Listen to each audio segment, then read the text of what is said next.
Donnie, you here?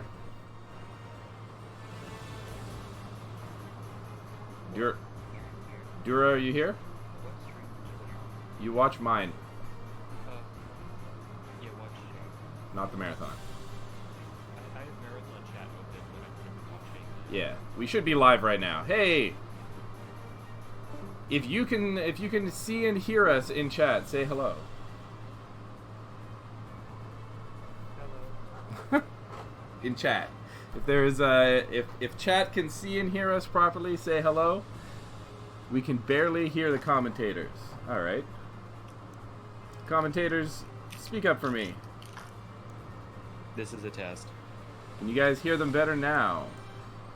Don't worry, guys. I've accommodated for this in my estimate. We're gonna make sure this is a crystal clear run. Commentators, say some more. Testing. Say like full Testing. sentences. Introduce yourselves. Donnie? Duraludon, I speedrun, and I play Just Dance, and I speedrun Just Dance.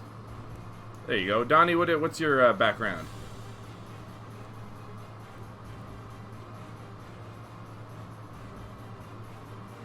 Donnie, can you hear us?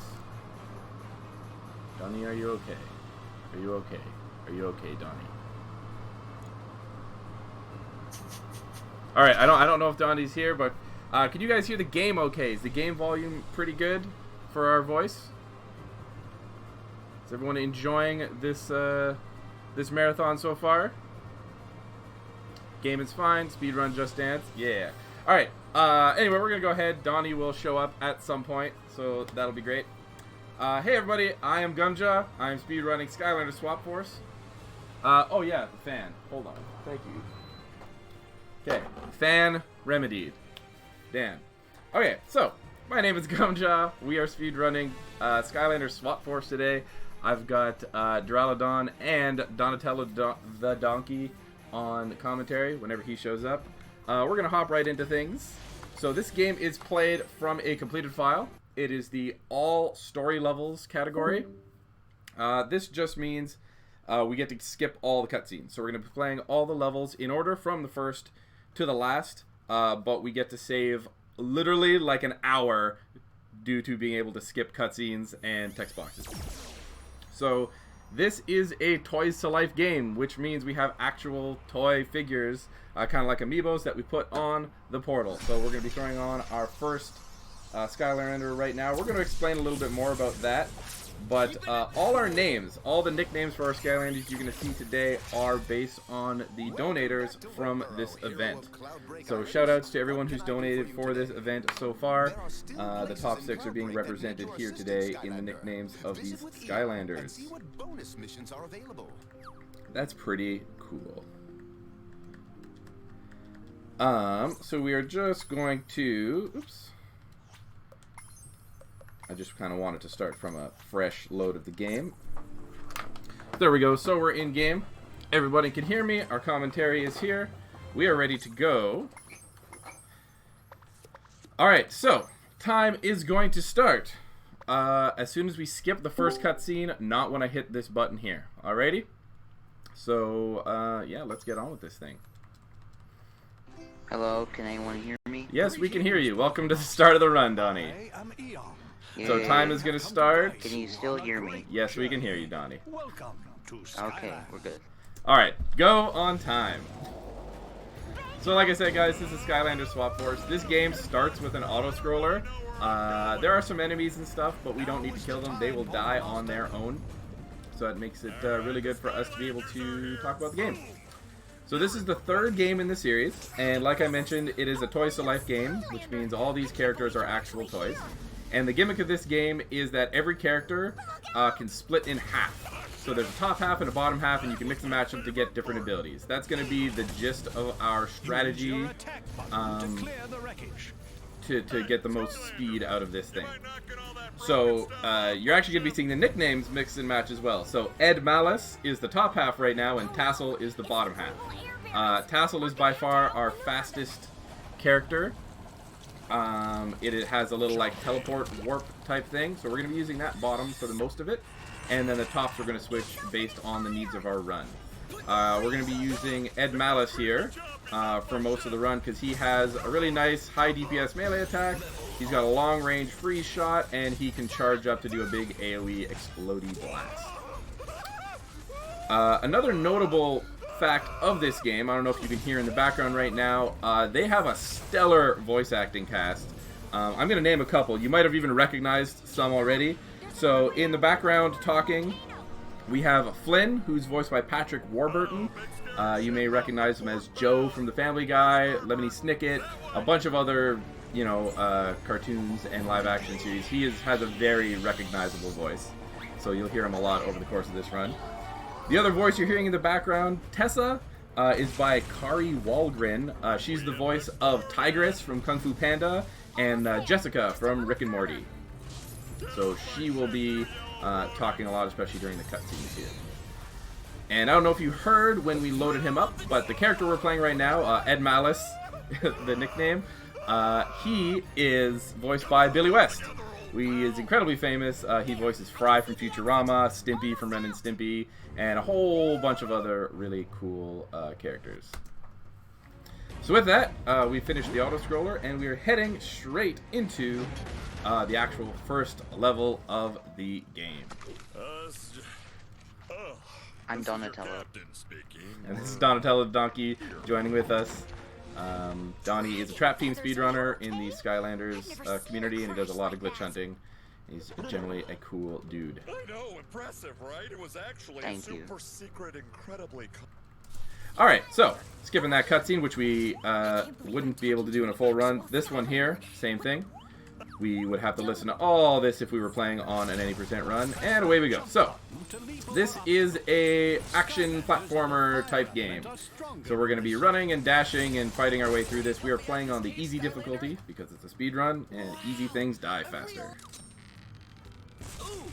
If you look in the bottom center of the screen, you'll see that little fire symbol that's glowing. Every Skylander has a element attached to it, and if you are playing a Skylander with the element that matches the one in the bottom, which is the element of the area you're in, you get bonus damage. We're going to try to take advantage of that in different places over the run. If you look in the bottom left for our character, you can see that we're actually two elements because we're a top and a bottom half that's mismatched. So we are water and undead right now. So we're not getting any sort of bonus damage, but this character is just very strong anyway, so we don't need to worry about that at this moment.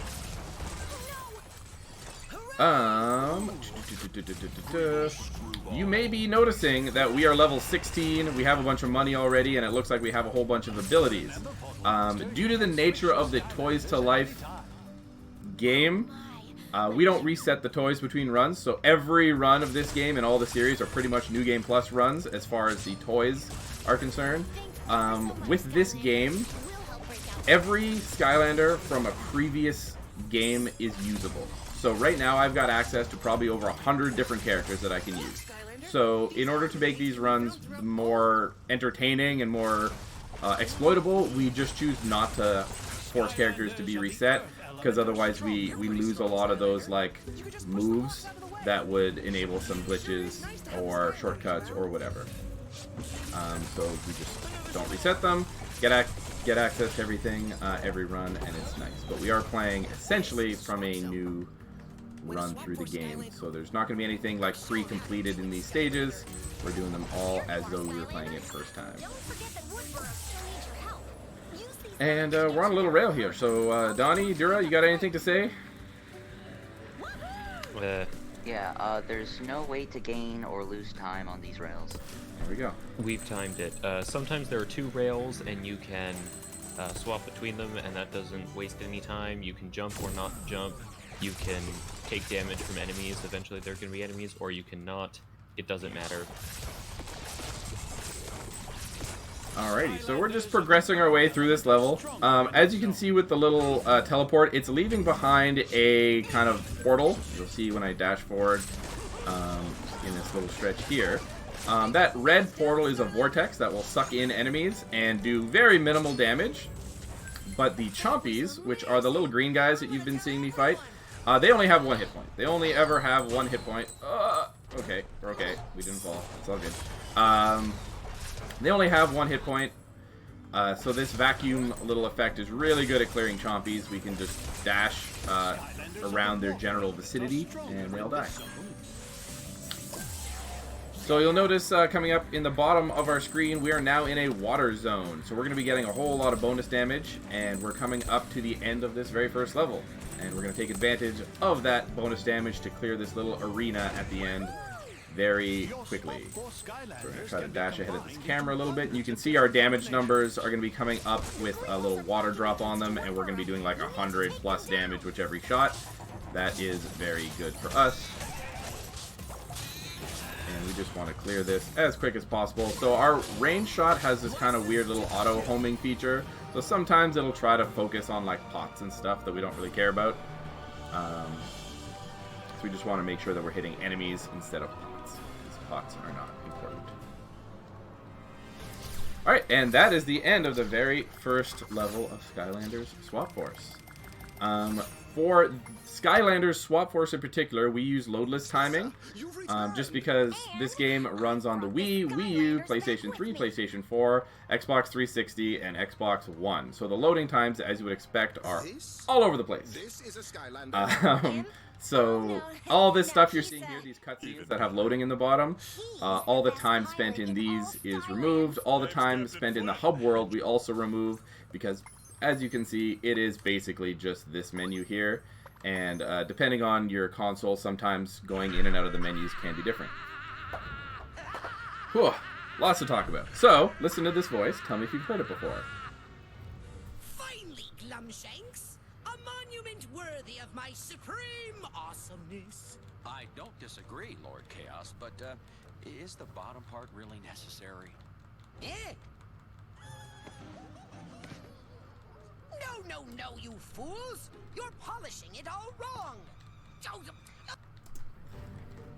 Alright, so you may recognize that voice, depending on your age, from different places, but the most recognizable place from that voice is Invader Zim. So Chaos, the main bad guy of this game, is voiced by Richard Stephen Horvitz, who is the voice of Zim from the Invader Zim series. And, yes, he plays the character basically the same way he plays Zim. If you switch the two characters around, you will not notice any difference in terms of their character and mannerisms.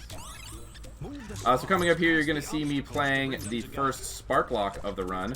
It's this little kind of puzzle situation where we got to switch back and forth between these two little blobby jello guys and get through a puzzle and reunite them together in happy jello-y goodness. A lot of those are about just optimizing when you switch and making sure you're not on a jello blob when you can't move. You'll see more of those later. So the rest of this level is fairly straightforward. We're going to come up on a couple areas where I can explain to you some of the mechanics and the certain enemies that we're going to see and how to maximize these arena fights. You're even actually seeing here how a couple times I've shot an enemy and they didn't quite take damage. It's like their arrival animation wasn't ready yet. That's something we want to try to mitigate as much as possible, making sure we're not wasting our attacks on enemies that are not ready to be hit. Because that's just no good.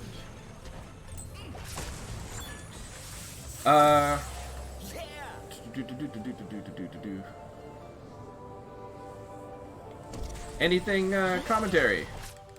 Thank goodness you're here. Yeah, so this game is very strict with barriers. Skylanders of the life element. Yes, so some of the other Skylanders games actually have quite a lot less rigid invisible walls, and they let you kind of jump out of the way and take advantage of some out-of-bounds things a little more so. The reason this game in particular is in no glitches allowed is because we don't really have a whole lot of glitches. We have one that is a very high RNG boss skip, but we don't really do it in the main run right now because it's very risky, so it works perfectly. The one glitch in the run we get to not do in the no glitch marathon.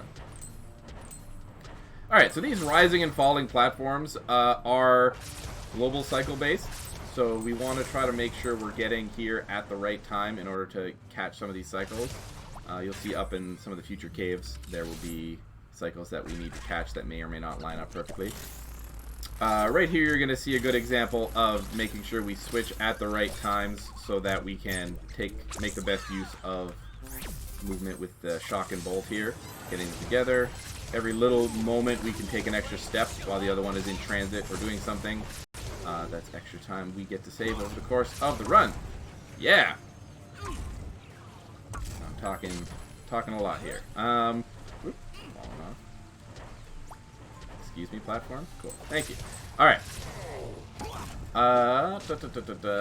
So, previously, you saw a guy drinking tea.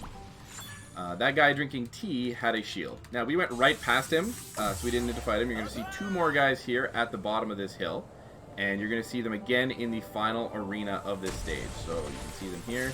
And you'll notice, there you go, they got these big purple shields around them. So, those guys are completely immune to damage while those shields are up. And they're immune to, like, freeze and stun and all sorts of other status effects as well. Here's a cycle that we want to catch. Cool. And in order to open them up to attack, we need to wait. We need to basically bait them out. We need to get them to, you know, attack us. The shield will go down, we kill them. But if we attack them while they are winding up for their own attack, they will block, and we will cancel their attack animation and have to rebait them all over again. So that is no bueno. So we need to make sure that when we're in arenas where we're fighting them, we are not inadvertently attacking them and keeping them in a state where they are shielded.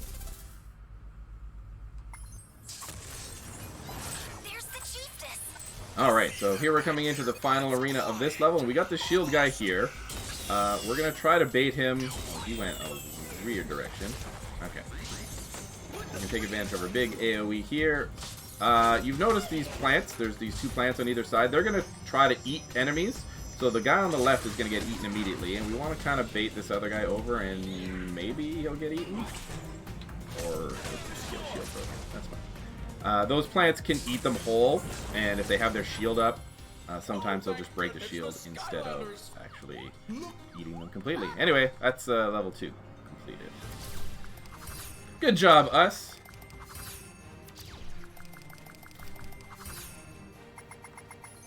Oh, yeah, good. That's fine. We don't want to see the global leaderboards. Wow, you didn't Oops. That's fine. That was in the loading time. We're all good. Just look at them glumshanks. Those ridiculous.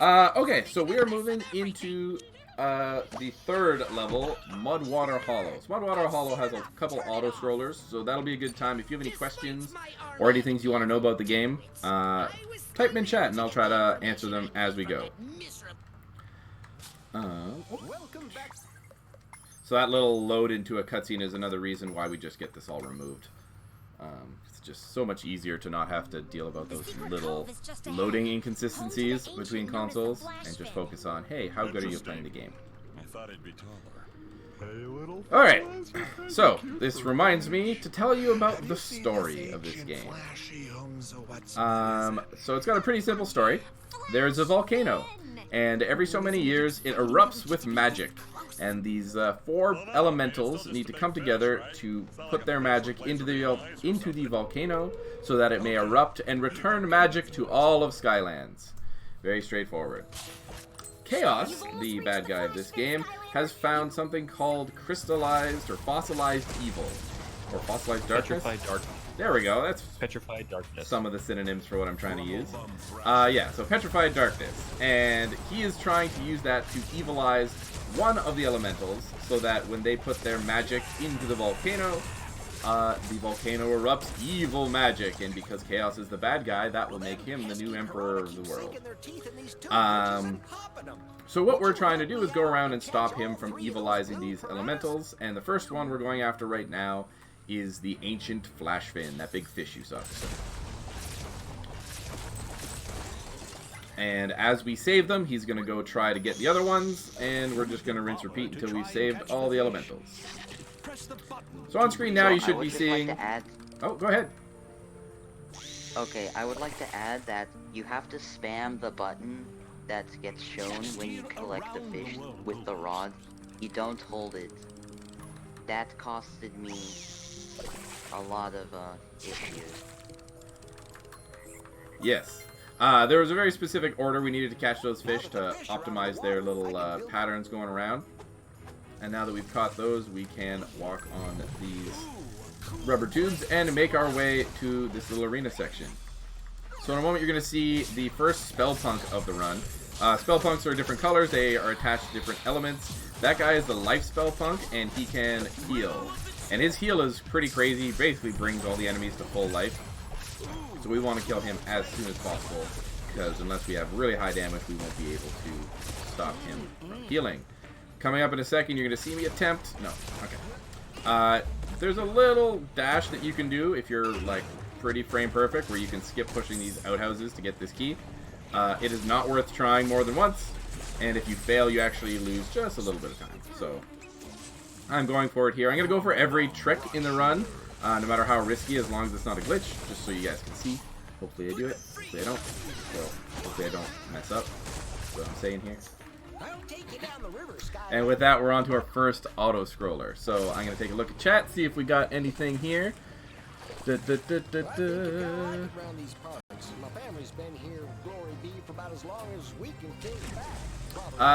Commentary, guys. Do you have any information you'd like to add while we're moseying down the river? I believe this river mosey, like the vine rail things, it doesn't matter if you hit stuff as long as you don't hit the walls. Yeah, there is actually a small optimization at the end of every one of these river sections. The game will realign your raft to the center and then kind of pull you in.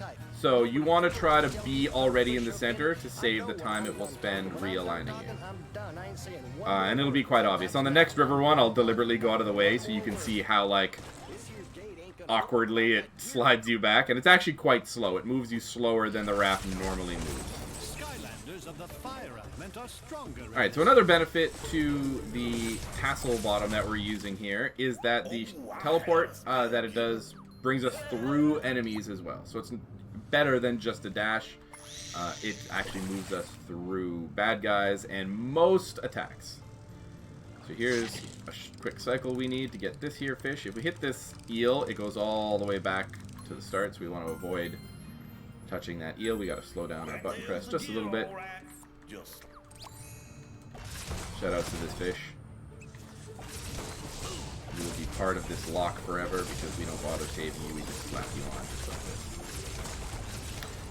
So at the bottom of this ramp, there was actually a whole bunch of chompies, and having the vortex effect at the end of our dash is really important here specifically because it makes sure all those chompies, if we missed a couple in our attack, it makes sure they all get pulled in and killed. Because while we're spinning the lock, if we get hit by a single chompy, it undoes the whole thing, and we have to re-spin it back up. So it's just like one of those small things that lets us not have to worry about did we kill every chompy. We can just dash, leave behind our purple or our red vortex here, and all the chompies will be killed. Easy. Easy.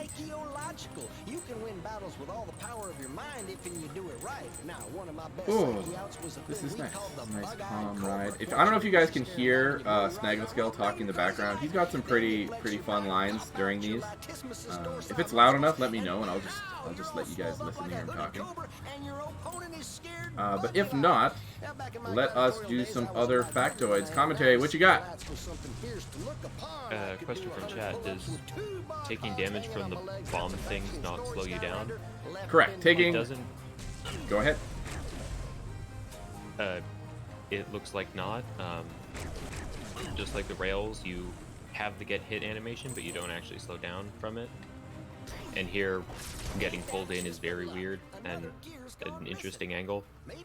Yeah, so I deliberately showed off kind of like if you go far to the side, what happens there. It just kind of pulls you in at a kind of strange angle. And that is all extra movement, so that does waste time. So we want to avoid that where possible. Coming up, you're going to see me try to go for a quick cycle so that at the end of the room, I can catch this thing that in a second you'll see that I did successfully catch it. It's possible to miss that if you do that imperfectly. And we did it, and that's great. Yay us. Notable, this section right here where I'm standing with these little pots in front of me, I have been able to clip out of bounds exactly once off camera, like not recording, and it was right there at that location. So if you can ever recreate that, we would love to know how to do that, because we have yet to be able to go out of bounds ever again, and we have absolutely nothing to study. So it's now, when you're battling in the arena, don't go rushing in all willy-nilly like you got to have some. So now we're on our last river section here. One thing you'll notice is that we are just deliberately face planting into everything here. We never have to worry about dying due to damage in this game. We are playing on easy, and like I mentioned before, all our Skylanders are essentially New Game Plus.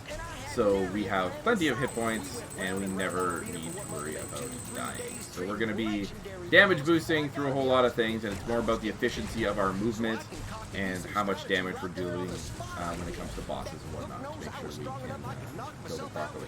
Some enemies will put us, will actually knock us down and send us flying, and obviously that loses time. So we want to avoid getting hit by those particular effects. Notably, some of the big guys, the ones with shields and whatnot, can send us flying. So we don't want to just take every hit to the face, but as far as damage is concerned, we're pretty unconcerned with how much damage we take. Especially since we just picked up some and that healed us to full. Also, I'm pretty sure that last raft ride is excluded from the Wii version. Yeah, actually, that's a good time to talk about that. So the Wii version, because they have to store all the characters from the previous games, plus they're essentially like a down port of a Wii and Xbox, that generation game, not only are the graphics much weaker, but they actually cut out large portions of the game with checkpoints. So the last raft ride we did is actually completely missing. When you get on the raft at the start, it will just load a checkpoint, and then when it finishes the loading, you're just in that town in that fight. So it does that a lot. So we have the Wii version as a separate category because of all the sections that it skips. So note how long it takes me to kill that boar coming up. In a moment, we're going to fight two of them at once, but we're going to have our element bonus. And that is going to let us take care of them lickety-split and so much faster. And you'll be able to see why we're going to play certain characters we play over the course of the run. This is the first major example of how much time we can save. For reference, those boars take pretty much no damage when they're not in their vulnerable state. Alright, so we're going to immediately dash down to line them up so they go to the same spot, and then 1, 2, 3, and they're done. Easy. And I'm talking a bit in the future, so if that didn't line up with you, sorry. Thanks for watching anyway. I appreciate your support of No Glitches Allowed 5 in support of the Go Rescue Pet Adoption Center. Get in your donations now. Alright, so we're approaching the end of the level here. We just got to beat up these Evilizers, crystals that are trying to convert our big fish pile here. Using ranged attacks in this second is a little wonky because they, like I mentioned at the end of the first level, they try to kind of home in weirdly. So it's better to use a melee attack in this section so that we can properly make sure we're hitting the Evilizers rather than enemies. Sorry, Dura, you had something? Yeah, someone asked if there will be a point in which we switch Skylanders, and there will be. We switch Skylanders multiple times over the course of this run. Yeah, so we actually have 6-ish different unique Skylanders, and then we switch the bottoms a couple times as well. So you'll get to see a whole lot of cool stuff over the course of this run. All the Skylanders have been named after our donators, so shoutouts once again to all of those people. And we are moving into the Rampant Ruins next. There! That's the dig site that Snagglescale was telling us about. Oh, I hope the Skylanders can figure So storyline-wise, we are heading right now to the source of the petrified darkness. Glumshanks, Chaos's butler, has been evilized and sent against us, and we're gonna go try to ruin his day by using this giant stone monkey that you're gonna see on screen in a second. The reason we choose to do so is never explained. We're just like, hey, a big stone monkey. Let's use that. The evilized Glumshanks fight is the one where we use that glitch, but since this is no glitches allowed, we're not going to be using that glitch. Yeah, if we finish this run ahead of schedule, I may see if we have time to show off that glitch just real quick.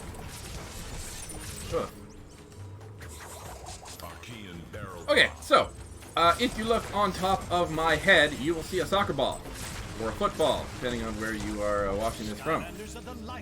And that's a hat. The only equipable items in this game are hats, and they give you various stat boosts based on which one it is. You unlock them over the course of the game. That wasn't a great Sugar Bats fight, so that's fine. You unlock them over the course of the game, and you can switch them out freely in the pause menu. So, the hat we're wearing right now gives us a bit of speed and a bit of crit chance. Crit chance is very important for us because it does more damage and helps us get through the bigger enemies in this game. You'll see whenever you see damage with an exclamation point, that's a crit. This character, one of his natural kind of stats or abilities that he gets as he levels up is also increased crit damage, so we have a pretty high crit rate right now. We're going to be using one other hat over the course of the run that is just pure crit rate. Notably, that we'll use that for the boss fights. I'll explain when we get there. Okay, beautiful. So, just on screen, maybe now, maybe just past it, was that little hand clock spinning thing. There's a number of those over the run. We got to line up the colors, press it at the right time. When we do, we get through. Obviously, waiting for the hand to go all the way around is bad. On screen in just a second, you're going to see the introduction of the spinners. These are enemies that are invincible while they're spinning, and we're going to take advantage here of our ranged freeze attack so that we can stop them from ever getting going and prevent them from becoming invulnerable. There's a couple characters that can take advantage of this and stop them from spinning. Freeze is the easiest one, just because that shot is straightforward and accurate. So we're just going to this. These guys. Bye. Fight any of these. And proceed down. So coming up, you are going to see an arena where we have some shield guys and one spinner. We want to take out the spinner immediately and then make sure we can kill the shield guys as soon as possible. So you'll see there that I accidentally let one of the shield guys get his shield back up instead of being able to hit him. You have a bit of hit stun when you hit enemies, so if you can just hit the shield guy, then you'll be able to keep him from putting his shield back up. But if you don't get to them in time, they put up their shield, you gotta bait them out again. It is Skylanders of the Earth element are stronger in this zone. There are a number of arenas in this game, so optimizing your battles is quite important. Commentary, go! Chat question, which level takes the most amount of time? There are a couple with a bunch of auto-scrollers that are probably pretty long. Mudwater Hollow, I think, is one of the longer ones just because of the auto-scrollers. But the longest ones as far as just pure gameplay and content-wise, I believe, let me get this, I believe is either Boney Island or Winter Keep. You'll see when we get there. If anyone wants to time those as we go, go ahead. So the wintry levels are quite long. They're kind of later in the game.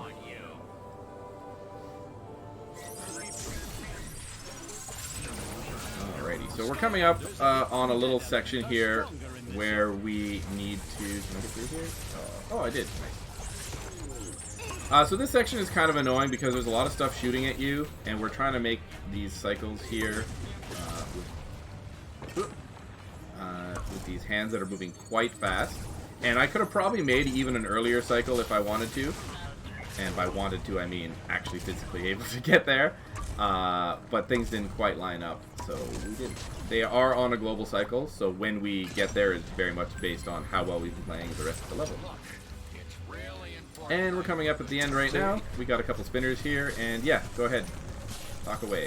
So if you saw there, when he pushed the block, there was an enemy on top of it, and when the block was pushed, the enemy instantly died.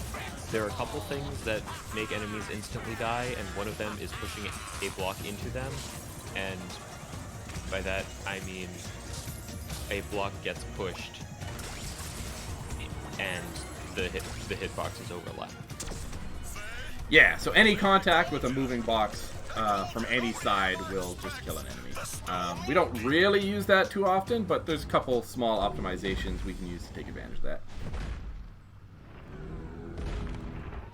And there are other things that insta-kill enemies too, like if the enemies were to go off the map and fall down.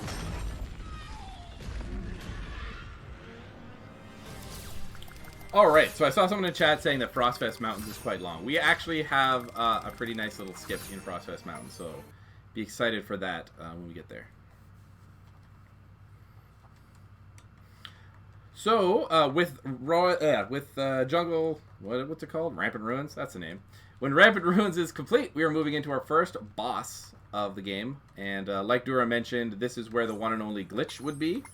But since we're not doing that glitch, we're going to do the other quick kill, which involves our first character swap. Oh no! What did the wicked monkey do to you? Yippee. Now what would Lord Chaos do? Wait, what's that? Plans. Turn back before it's too late. No. So this is a simple 3-phase fight, and we're just going to try to do enough damage in the second phase so that we can skip phase 3 altogether. Yes. So we just want to do one phase, get him primed, and then do the rest of his health bar in the second phase. And for that, we will be using Drilla, or Grilla Zone, and for this run, he is called Tokalon Noga. We only used that bottom once, so I just went ahead and named it Noga. Shoutouts to this run. I didn't even know I had. Alright, so we're just gonna smash this away. That's good. Alright. So, we're going into phase 2 here. The reason why Tokalon here is very good is because he has an attack where he just puts out his two fists like drills, and he just is rooted in place, but he just does tons of just constant damage. And we're going to take advantage of that for bosses like this, where they have a stationary vulnerable period, to just absolutely destroy them. And the bottom we're using, you can see when I dash, it gives me a little fire shield that does even more damage, so that just adds to our damage, and that's the boss. Done like dinner. There's a whole third phase where he shoots missiles and he calls down some enemies, and those enemies have their own intro cutscenes, and it is just so long. So with this, we skip all of that, and we are right here and done. And Gumshanks is back to his good old self. Who am I kidding? As far as his voice goes, if you think you've heard Glumshanks' voice before, you are wrong. His voice actor has done nothing of note. Like, he's done a lot of voices, but he's not done any famous roles, so it's really odd. I found that, like, he should have been someone that has done something, but apparently not. Go ahead, guys. According to the map, Ironjaw Gulch Do we use Gorilla Zone for Chaos?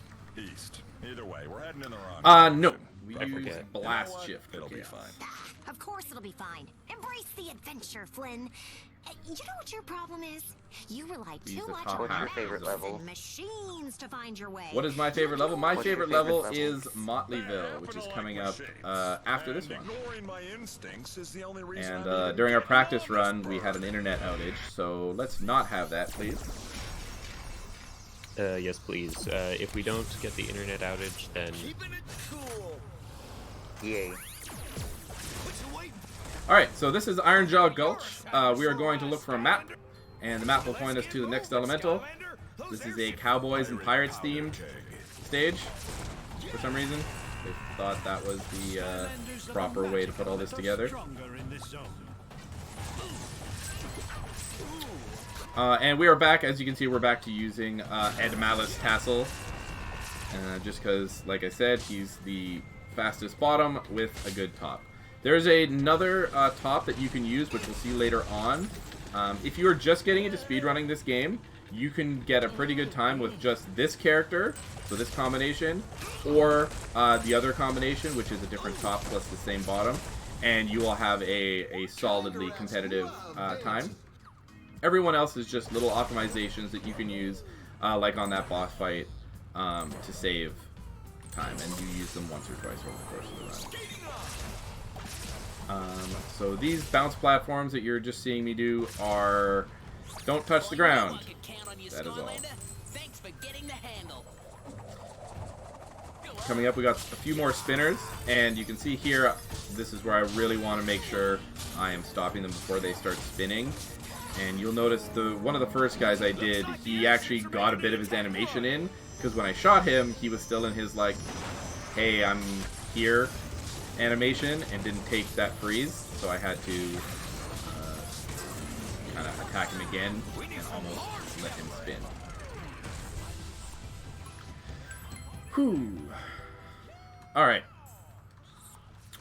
Moving onward. There's a lot of cool stuff in this level. This level is actually pretty fun. 100%. There's a lot of cool things you can do. There's a lot of sheep hanging around, but we don't see any of that. We just get to bounce on these pads.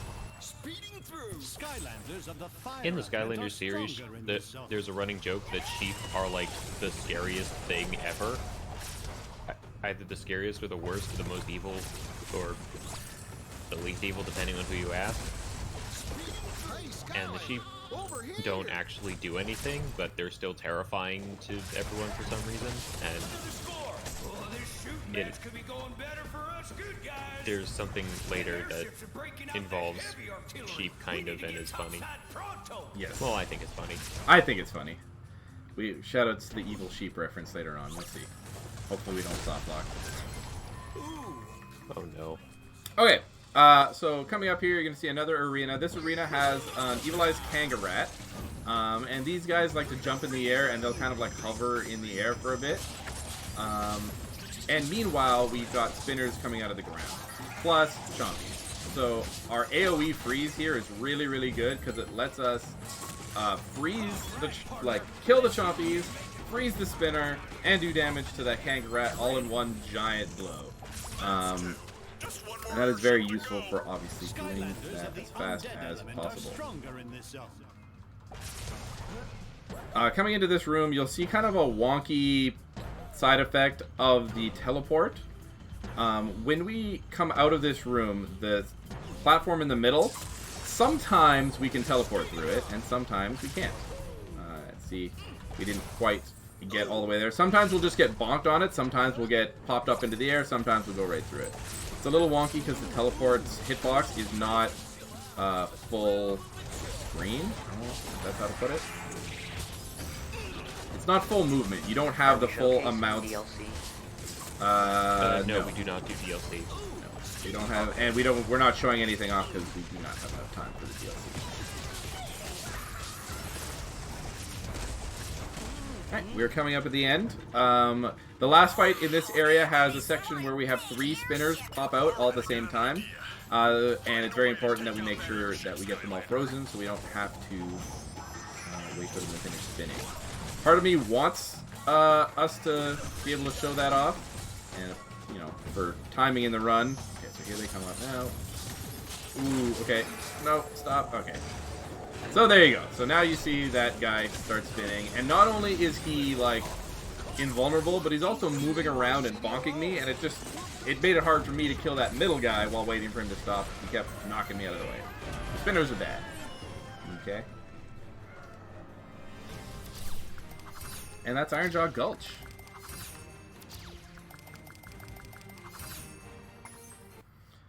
Whew. Thank you everyone for coming to watch this run.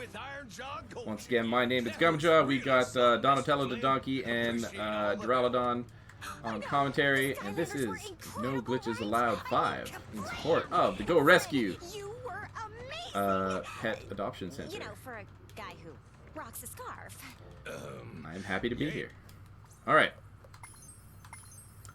And with that, we're going on to my favorite level. This is Motleyville. And you are going to finally see a full level, not a boss, done with a different character. From who? This place is a ghost town. Oh, hey, there's someone over there. Also, I love the dialogue here. Just listen. How you doing there? I'm Flynn, the best pilot in Skylands. You probably haven't heard of me because you live out here in the boonies. So good. Rotten shell shock locked us up in Okay, so for this, this level is basically a whole like game in itself. It's got 3 mini bosses, one at the start, one in the middle, one at the end, and for that reason alone, we are going to be playing as. We're going to be playing as. We're going to be playing as Takalon here, and that's so we can just take advantage and kill these bosses quicker. You saw Evil Eye's Whiskers here do kind of like a triple head bonk into the ground. There's a way we can avoid that by doing a precise amount of damage in that first attack. But I think because he got kind of stuck in the ground and I had to hit him again, we missed that window and lost a couple seconds there. A Skylander, eh? And here you can see the benefit of the swap force side of the game. So now we can take advantage of this high damage base, or the high damage top, while also now using our speedy bottom. The compromise here is Takalon is really, really bad at doing damage to lots of enemies, like terribly bad. He can summon some monkeys, and they run about randomly, and that's about it. So when we need to fight a lot of enemies at once, we're going to be trying to use the monkeys and the little vortex thing that leaves behind when we dash to our advantage. And yeah, so you'll see. We're gonna struggle with that a little bit, but this level more than makes up for it with the ways he saves time. On top of his noggin, you see he's got a fireman's hat on. That gives us plus 20% critical chance, combined with his natural characteristic, combined with some of the other items we have in the game from playing on a completed file. We're sitting at probably about 50% crit chance.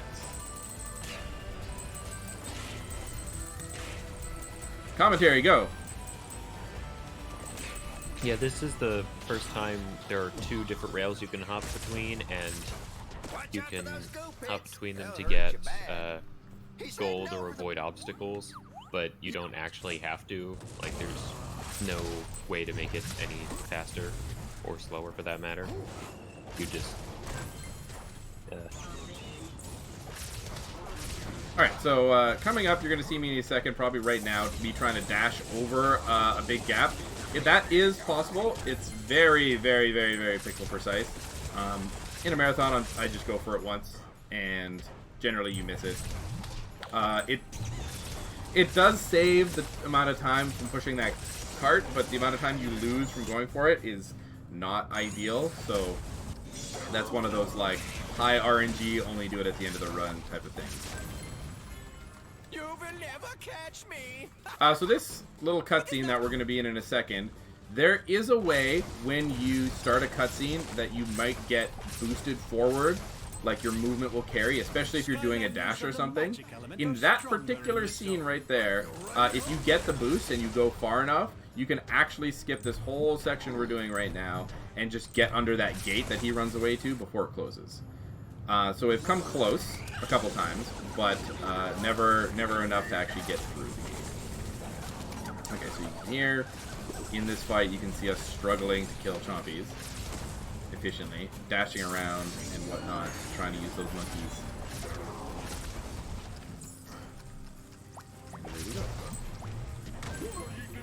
go. Throwing the dynamite, there's a couple sections in the game we're going to have to throw different things at walls. Most of the time it's free. They'll kind of home in on where they need to go, and as long as the like trigger is on top of your head to shoot, it'll go to the right spot. There are some times where it doesn't work, particularly in later levels where we're going to have some water balloons where they can actually just hit a ceiling or hit some obstacle, forcing you to go back and get it again. I'll try to point those out when we get there. Those are very, very time consuming if you happen to miss it. So Yeah, the right water here, balloons are where we're back with great. this cannon, if we could have got that cinematic boost, we would have just been right here instead of going all the way around to get the cannon. There's a sheep. So you can see with these big golems here. Oh, really? Bit off. Okay. So the golems, if I were to have hit them, are pretty easy to take care of. But when we have a lot of scattered enemies, like these chompies and whatnot, we really have to do our best to manipulate the enemies to either put them all in one spot or just move around the arena in such a way that we're getting our most optimal damage output and enemy kill rate. Those are words, right? That describes what I'm saying. Taking damage here does nothing. I can just face plant into everything and it doesn't matter. And we have more than enough health. The music in this level is amazing. Yes, it is. I 100% agree, especially on the rails. The, like, Wild West, I don't know, riding music is just so good. I love it. This game has a lot of really, really good music tracks, especially the Speed Zone track. I'll explain that actually in a second. As soon as we get past this, which you're seeing right here, once I finish talking, Eli's Whisters is going to shoot some, I don't know, stuff at the ground and break apart the area. But if I jump properly, yes, okay, if I jump properly, you'll see me be able to kind of cross the gap before it breaks. And that saves me from going around. And that is speedrunning. Now this is speedrunning. Speed jumping. Now this is speed jumping. Come on. Cart. So as you can see, this level is like quite long. If I fall into the green goo there, I get taken to another sub area and then have to work my way out. So I very much want to not fall into the green goo. I can go into it temporarily, like you saw me do, because it just kind of sucks me a little bit. But I don't want to tempt fate there. Okay, so you'll notice right now, bottom center of the screen, we are in a life element zone. And Gorilla happens to be a life element Skylander. And we are doing that for a reason. Not only is he really good at killing bosses, but he's also life element, which means this boss coming up ain't gonna know what hit it.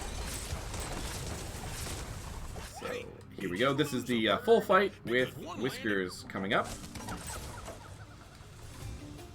Evil-eyed Whiskers. And he's going to do kind of a similar thing that he's done before. Even though it shows he's already been damaged, that number is preset and does not change based on what we do from the first encounter with him. So it's not like we can jump the gun by doing extra damage.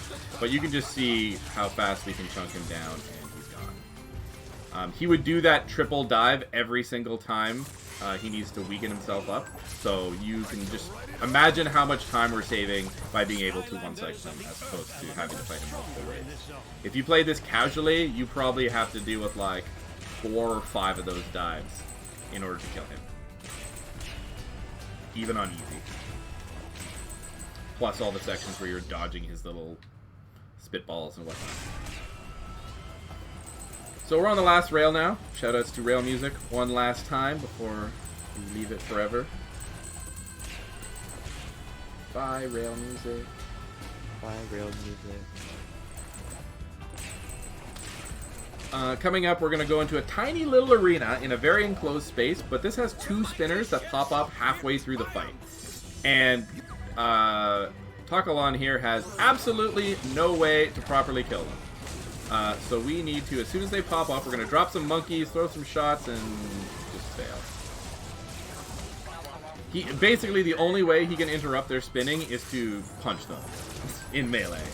And there's 2 of them, and they're quite far apart, so it's not ideal. Good. It's not ideal for interrupting them, so usually one of them will get off a spin.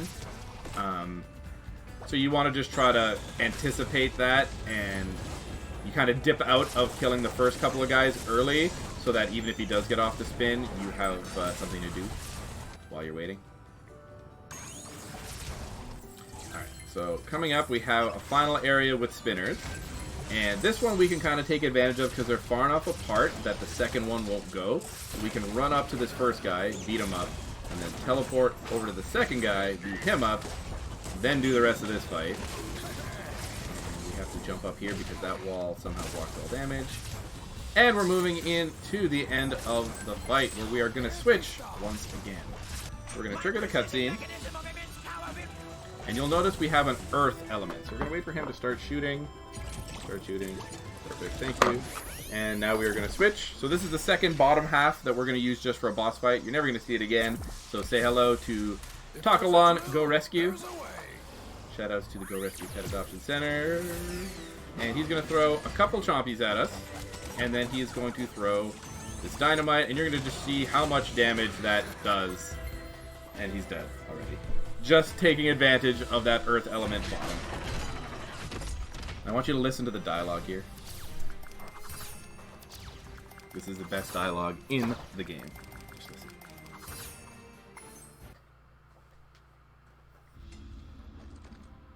Ignorant Kartoffelgeist!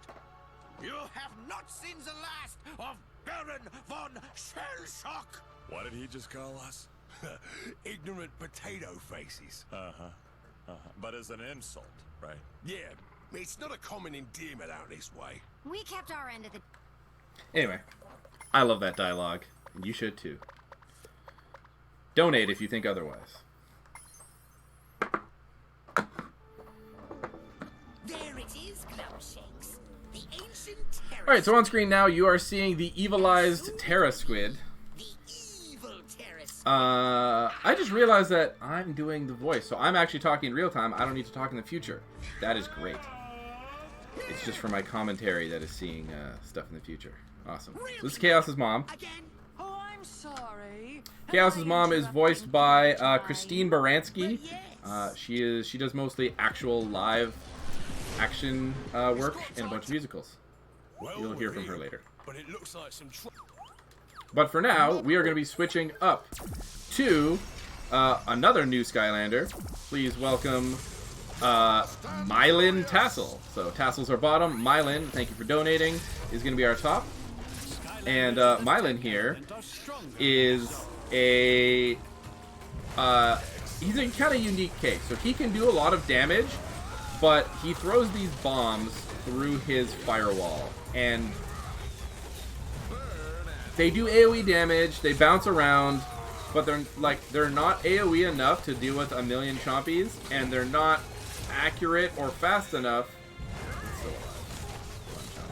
in the zone. They're not fast or accurate enough to do small single targets. So he's kind of in this really weird niche area when it comes to what he can do and what he contributes to the game. But we use him twice. The first reason, right now, we're using him specifically because he is a fire element. And as a fire element, he's going to get a fire elemental bonus in an arena coming up, which makes his damage so much better. And for the final boss of the run, because that boss is very large, and the fact that he's not super accurate doesn't matter. And all our AoE damage can really, really put the hurt on the final boss. So that's great. Here's a cycle that I want to catch. No! Okay. There's a lot of these platform cycles in this level, and we want to get them. As he's, speed run. Commentary, go!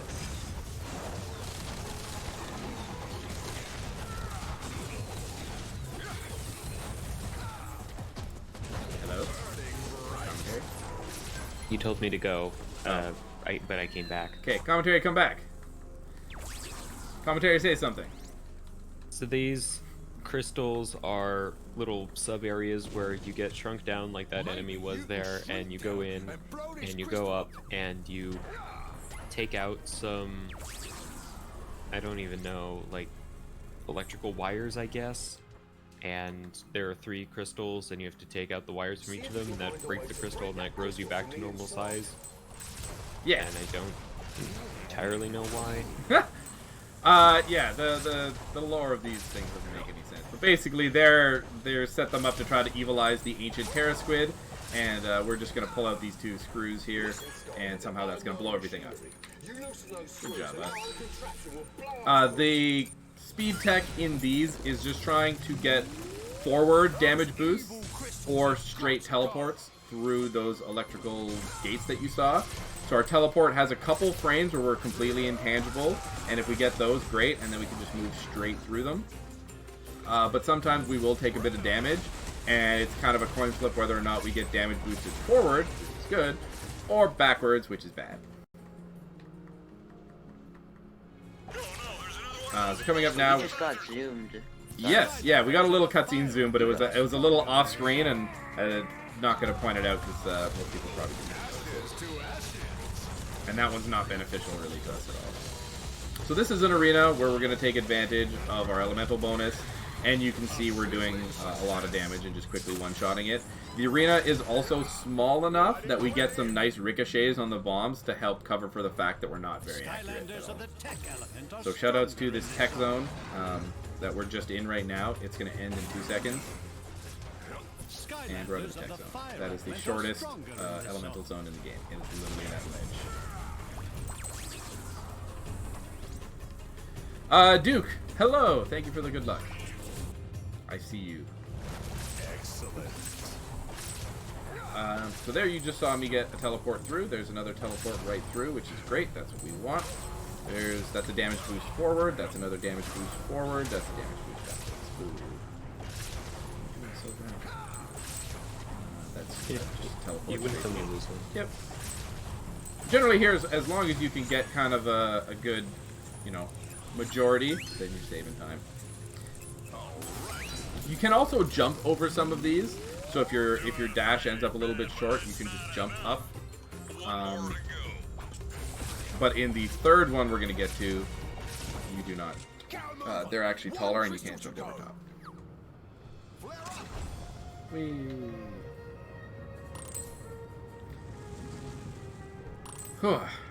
Alright, so in front of me now is the air gear golem and his sheep. The air gear golem can do this tornado move that pulls us in. So you saw there was a couple seconds where I was having trouble getting onto that ledge, and that is because he was pulling me. And this cycle here that I just made it onto, if he pulls you long enough on a solid run, he will make you miss that cycle. I'm actually, because I'm not going optimal speed, I already missed the global cycle for that platform, so I was able to just catch what would have been the second cycle. But in an optimal run through this level, him pulling you in there would cost you probably a good like 5-10 seconds as you wait for the platform to go. And now a turret section. Commentary, would you like to tell us about this turret section? So turret sections are in, I think, all of the Skylanders games, and you have unlimited ammunition, which is nice, so you can just aim and fire, and also those target things like you see on the left side of the screen. If an enemy or thing you can shoot is anywhere within that target, it'll home into that, so you don't have to be super accurate, which is nice, especially because if you're playing with a Wii remote, you have to use motion controls, which is never fun. And also, you shoot a different projectile based on the element of your Skylander. Actually, in this game, you don't. Because in this game, yeah, in most games, the projectiles you shoot would be based on what Skylander element you have. In this game, we're always shooting from Sharpfin's, from like a, I don't know, story-specific ship. So right now we're on Sharpfin's, like Corvette. So we're shooting these little baby sharks. And later on, we'll be on a fire truck, so we'll be shooting water. There are mini games in this game you can play that make you shoot based on your element, but they are not in this run. So notably, the first two games. Oh. No, go ahead. Yeah, so the first two games actually determine what you shoot based on your Skylanders element. All the other ones don't, and the last two games don't even have shooting sections. The fourth one has, well, in the fourth one, it sort of does. Like they're just energy projectiles, but the color changes based on your element. Okay. So, another one of the big reasons we save time with Mylan here is because you'll see we right now have the fire element advantage. So normally you might need 2 shots to kill some of these ships, but we are one-shotting all the ships and taking out the big ones way quicker than they would normally be. So that's the second reason that we're playing as Mylan in this level. As far as saving time here, everything is kind of scripted, so the speed at which we kill these little ships is not really relevant. It's just how fast we can clear the final couple of ships to move us into the,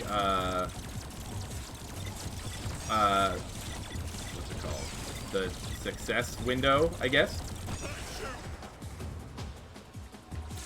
And funny story, so whenever 4 of these green guys come down in sequence, that's the sign for one of the big ships to show up. And that's the end of our auto-scroller. And as you could see, when we were shooting those big ships, they always show up in that exact same spot. So we know where they are, we can start doing damage to them as they're appearing. And because they're usually the last ship that shows up in a segment, we can kill them super fast, and that's a little bit of time save every time we do that. Okay. Ooh, and thank you all for the raid. We got a raid. Shoutouts to whoever raided us. Complex Beaver. Welcome. Welcome to the Skylanders Swap Force speedrun. I hope you guys stay for the whole thing. You should donate. No! Wind guy, get away. So we're just going to dash our way over to our final Evilization Crystal and close out this level before we head into our second full boss of the game.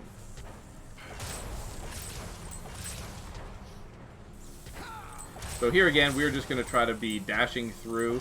You can get on some cycles where you can actually dash like... Oh my god, okay. Let me just... Stop! Okay, so here's an example of bad luck where you keep getting the damage boost backwards. And you can see how much struggle you can be. Because when you get damage boost backwards, you're still not past the gate.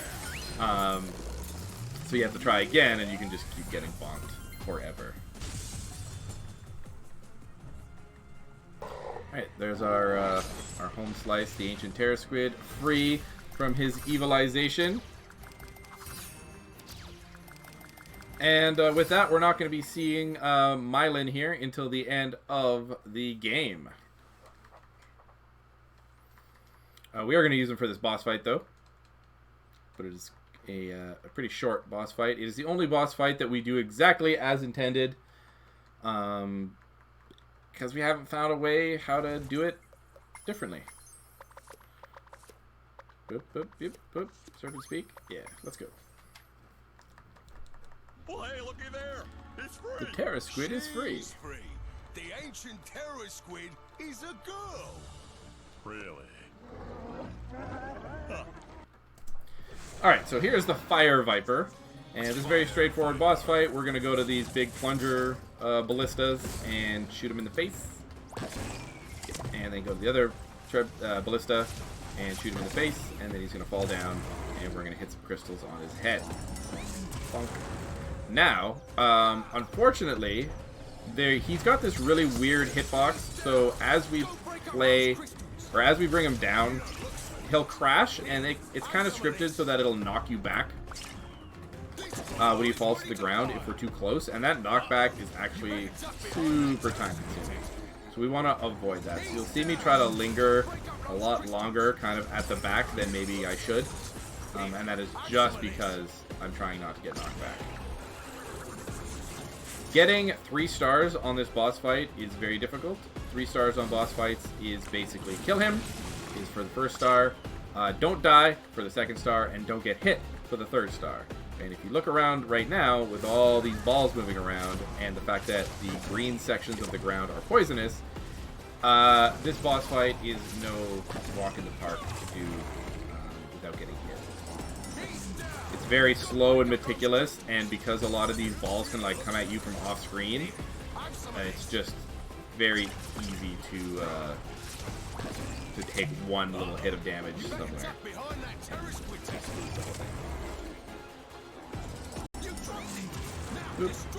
Alright. Alright, so you'll notice that his health bar is at 0. Typically, if you're playing this casually, his health bar will be at 0 once we kill the spinal crystal inside his stomach. A lot of the bosses, their health bar is more of a suggestion than an actual representation of when they die. Most bosses will die when they take a certain amount of damage in their last phase. And their phases are based on how much damage is dealt to them in their phase. But the way this is scripted is the hit that knocks them into their next phase will always do its full damage. So if you crit or do some sort of high damage attack or a couple attacks altogether, that damage might kind of carry through on the health bar, but not necessarily in terms of the progression of the boss fight. But now it is time for you to taste the bitter taste. And now you know. At the hands of chaos. Shoutouts to Skylanders D&D. Alright, moving onward to what may be one of the longest levels in the game. This is Boney Islands. We have to escort a caravan all the way around because there's a bridge that is on fire. And if that bridge was crossable, we could beat this level in like 5 seconds. But we can't, or we haven't found a way to do so yet, so we've got to take a very long way all the way around. Commentary, you want to shed some more light on anything there? Yeah, so, some guy who joined our community some time ago, he found this thing with Hot Dog's, comet attack. It's called a Zoomy, and we found out it worked in Giants and in Trap Team, so it might work in Swap Force, but we haven't tried yet. And what it is, you basically gain a really giant, like, distance boost.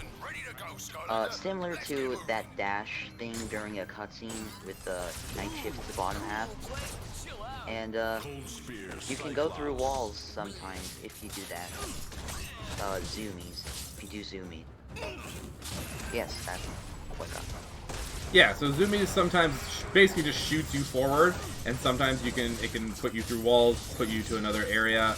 I have actually messed around it with a little bit, because you need an NPC that you can talk to take advantage of that. And Avril, the elf there, right at the start, after you kill those first 2 fire golems, you can talk to her. So, in theory, it's possible to set up Zoomies there, but I have not gotten any success with it. So finding that skip would be pretty good, and would save this whole level. But until then, we're going to enjoy this level. This level is, as you can see, frozen, and we're doing ice physics puzzles, but there are no ice physics to us. We are completely iceless. Shoutouts to Mega Man X.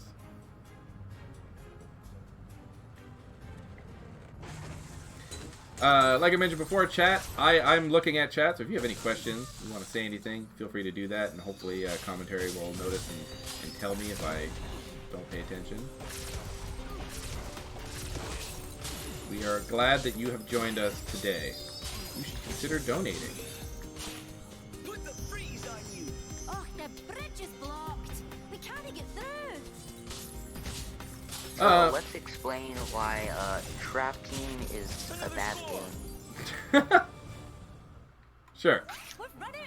So, first of all, the gimmick of the game has nothing to do with Swap Force characters, but the entire any % speedrun never switches from Swap Force characters.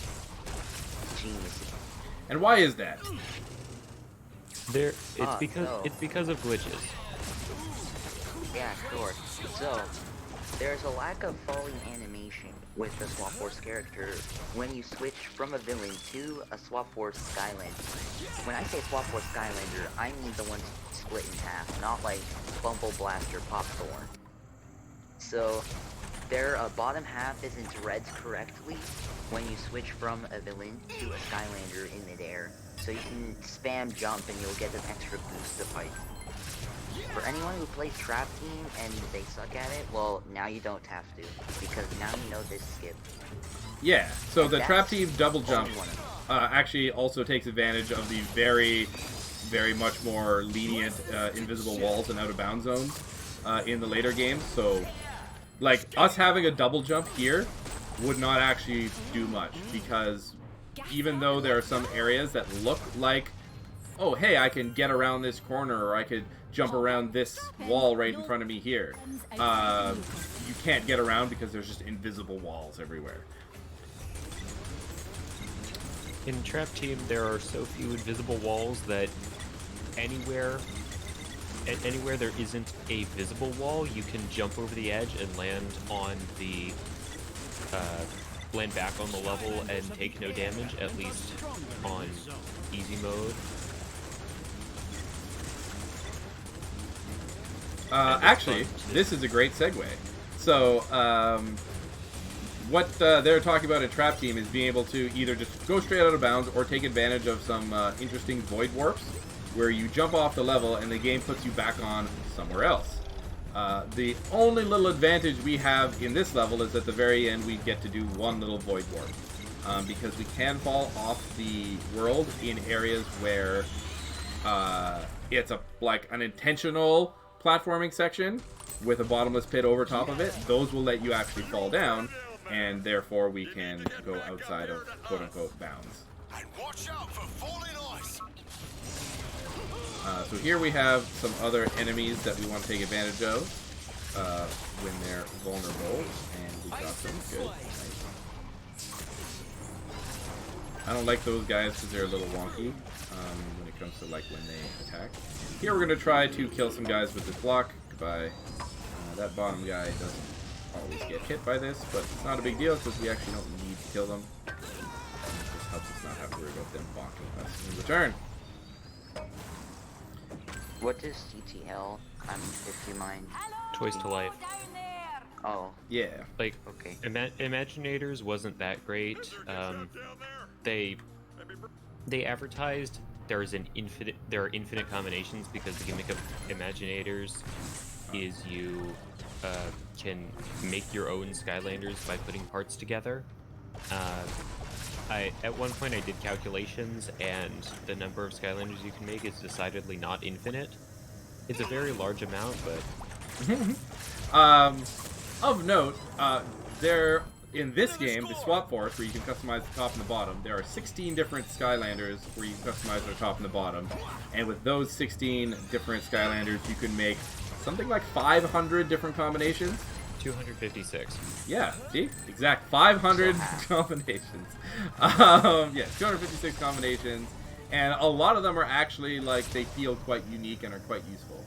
You'd think it would get pretty stale after a while, but no, it's actually pretty good. Oops. Yes, Flynn's voice is the voice from some guy in Family Guy. Yes. Yes. Yeah. Flynn is Patrick Warburton. As I mentioned before, we have a lot of really good voice actors. Oh, I didn't mention him when he popped up. So Blast, or Mylan, whoever we used in that last level, his voice is Jess Harnell, and he's the voice of Crash Bandicoot in everything. And he doesn't sound like him at all, because he's got this like heavy modulator effect on him to make him sound like a robot. But yeah, so shoutouts to Crash Bandicoot, who is also in Skylanders. In Imaginators, you can get Crash Bandicoot as a character that you can play as if you're playing the PlayStation version of the game. But funny enough, those characters are still cross-platform, so you can buy Crash Bandicoot for the PlayStation version of the game and then use him in the like Nintendo or Xbox version of the game. Same way that in that game you could also get Donkey Kong and Bowser as these like cross what is it called? Cross Maybe you can find a wee something. Whatever. Cross-platform. Yeah. Donkey Kong and Bowser were in Superchargers. Yeah. Not Imaginators. Correct. But yeah, you can And they also are not cross-platform. You can only use them on Nintendo. Oh, really? I didn't know that. Oh.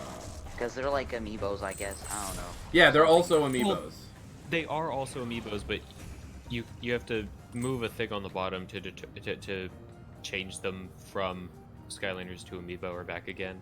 Speaking of amiibos, Skylanders was the game that kind of kicked off the Toys to Life craze of like the early 2010s. Before this game came out, there was really not much in the way of Toys to Life. And I'm going to pause for a second just to show you this. This is the Void Warp. We're just going to dash off here, and it's going to put us over here for some reason. And that's right where we need to be. So, getting keys. Shoutouts to Void Warp. Anyway, back talking about Toys to Life. 3 times in Trap Team. Yeah. In Trap Team? It's only used 3 times. I wasn't aware it was used at all. Watch world rendered. So this is an auto-scroller here. Just finishing up my note about the Toys to Life. So after this game came out, probably around now when Swap Force was released, a lot of the different companies like Disney Infinity, the Lego Dimensions, and the Amiibos started coming out, all really crowding the Toys to Life kind of market because notably it makes a lot of money, right? It's a giant cash cow for parents to buy stuff for their kids. And by the 4th and 5th game, the market had started to get really oversaturated, and it was noticeably like, you know, that microtransactions kind of environment where they're just trying to squeeze every dollar out of you. I really like Swap Force in the fact that the way you can combine stuff, really you feel like you're getting a lot more value out of it. Like, you're still paying money for this game, as opposed to having a game where everything is free. But the forward compatibility where you can use any Skylander that you've purchased in a game after it, not just the game that was taken in, is really good. I have a lot of Skylanders, and you know, the fact that I can use them, the like 100, 150 plus Skylanders that I have in most of these games is really kind of cool. And so speedrunning this game makes it, I get that much more value out of my investment. Nowadays, you have to buy most things on eBay, and you're either going to find them for super cheap if you buy like a whole collection, or they're going to be super expensive because they're trying to cater to the collector's market. Hello. Hello. Yeah, just a real quick donation if you guys don't mind. Oh yeah, go ahead. Alright, so we got $10 from here from Scorched Salad.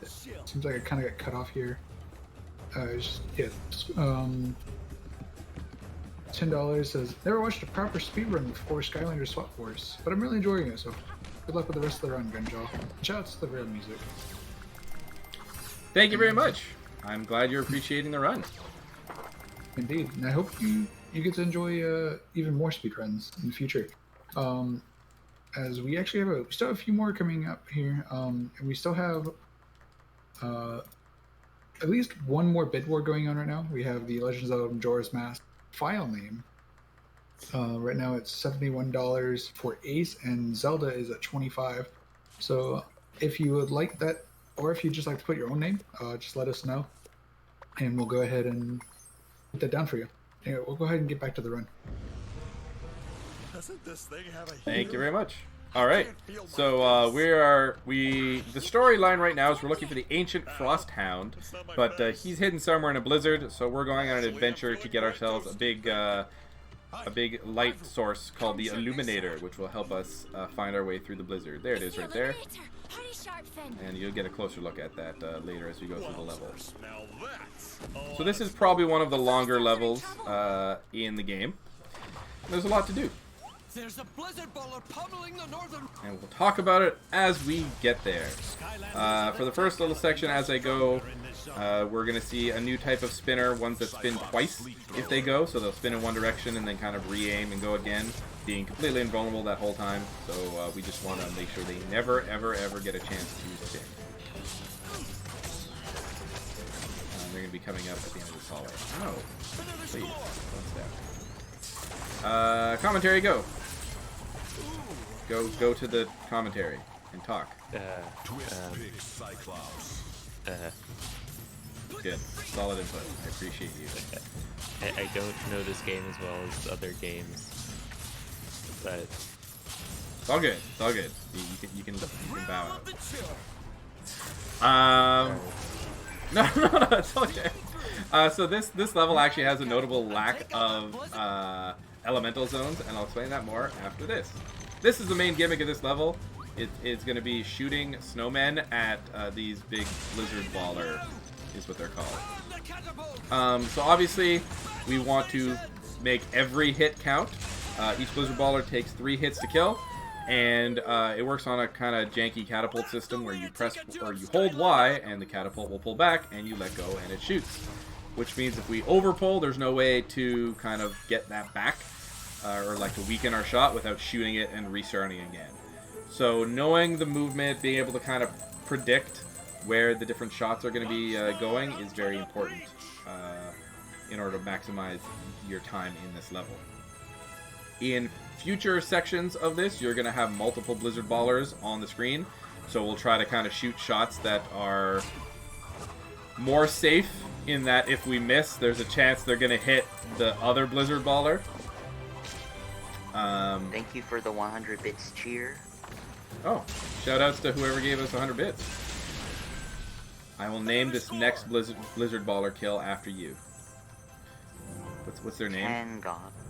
Tangoth? Oh shit. Tangoth. Pardon, bleep that. Tangoth, hey, thanks for coming.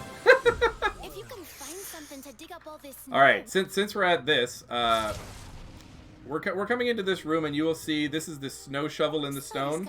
This is the guardian of the snow shovel. Whoever pulls this out is now the king of the world, and we just happen to be able to pull it out. So shout outs to us. We have pulled Snow Excalibur, and we're going to go on to do great things with it for the rest of this game. This is a very important item in this run. We're going to use it first off to dig this snow to get this key, and then we're going to take it with us on a magical adventure through this door, and then just discard it on this staircase and never use it again. Alright. Yay.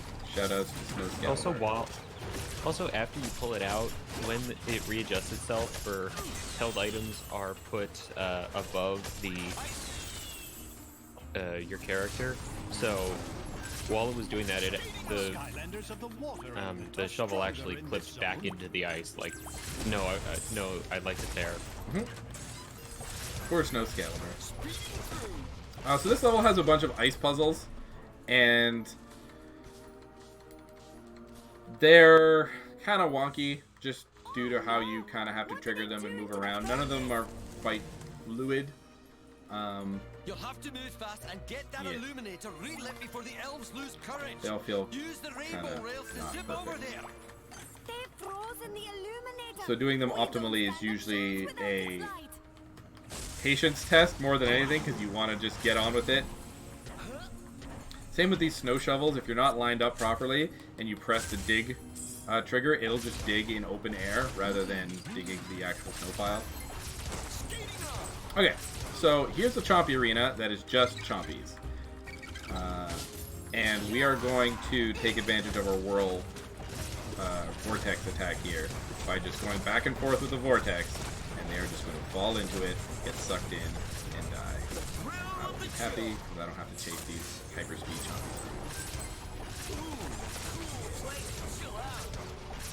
Chompies. Here's the one and only, I'm going to call it out of bounds or sequence break in this run that is kind of going where you shouldn't be.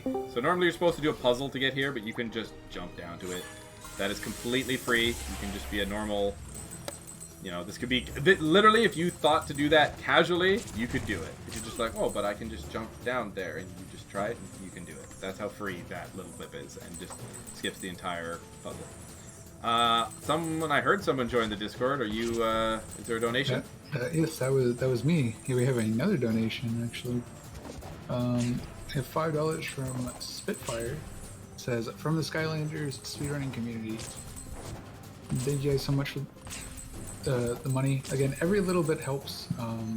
Does seem like we might not end up getting the goal. And that's okay. But, you know, hey, anything that gets us closer to the goal, you know, it's better than nothing, right?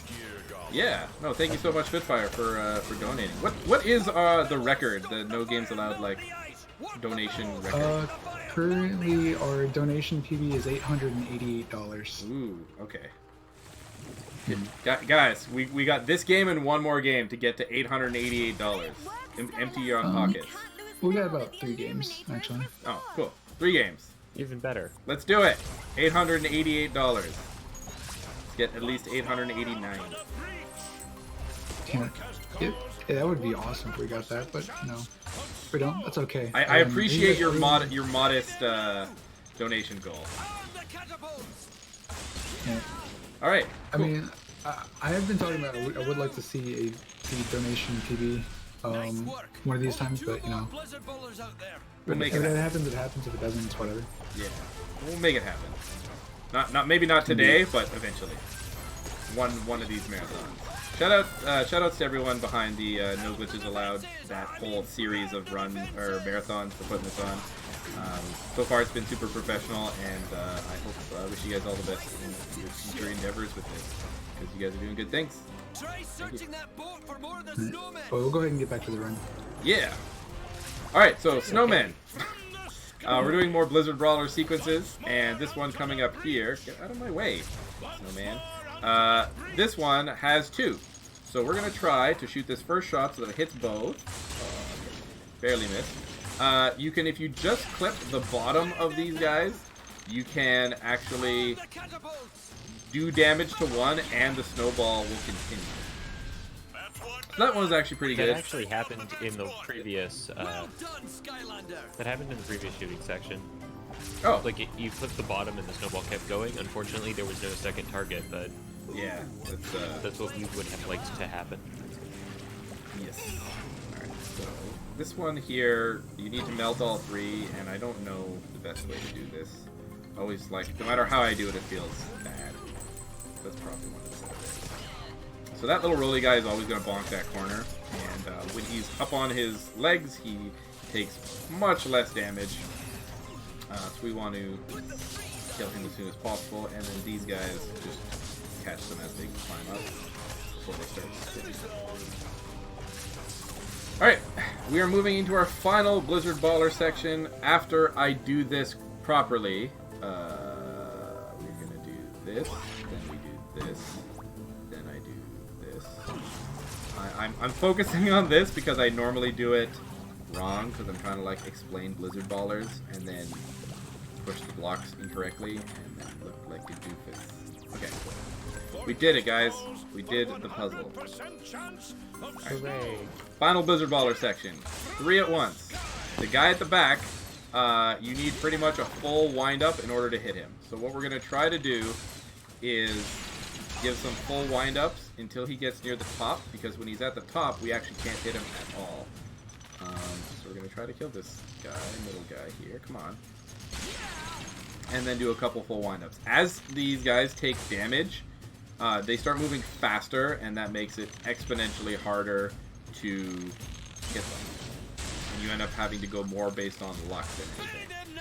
So you can see I'm doing like full shots right now, and I'm just barely missing these guys. And now he's going to speed up and go out of my range, and that's not fun. So this one is not optimal. Can that hit? No. Can this one hit, please? Oh my god.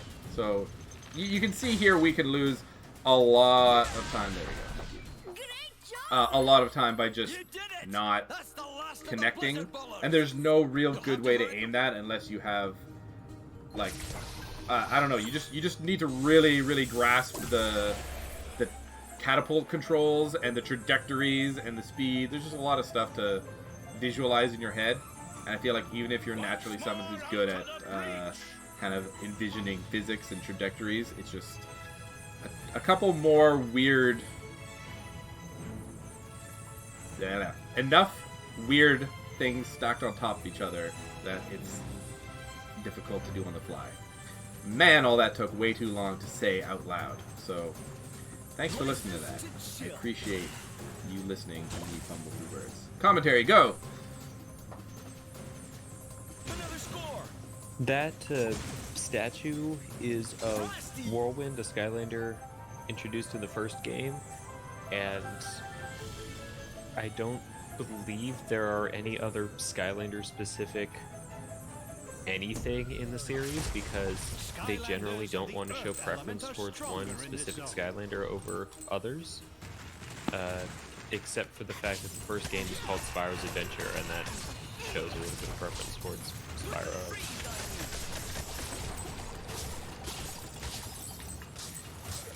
Alright, so, we're in an arena now. Also, thank you for that tidbit. And in this arena, the fourth door that opens up, we can actually avoid one enemy spawn that's going to come from the middle door where you see all the experience balls bouncing up and down. If we can hug this and keep all the enemies inside this gate like this, and not let too many people get out, I think we should... I think we'll go. Yeah.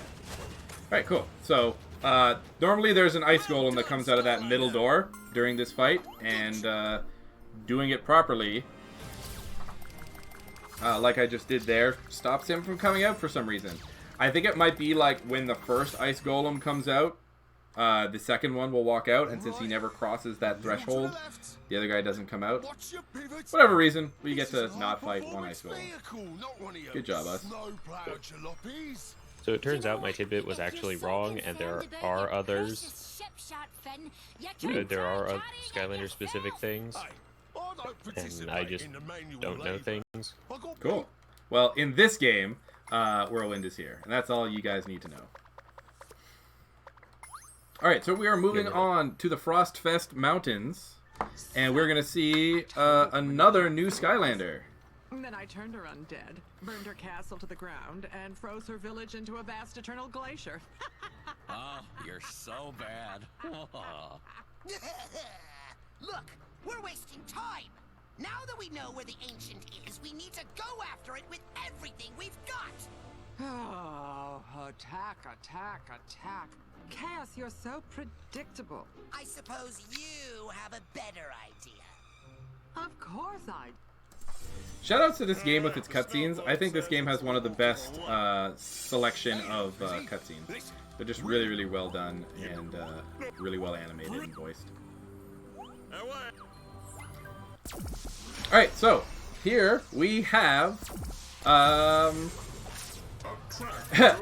Juggernaut Tassel.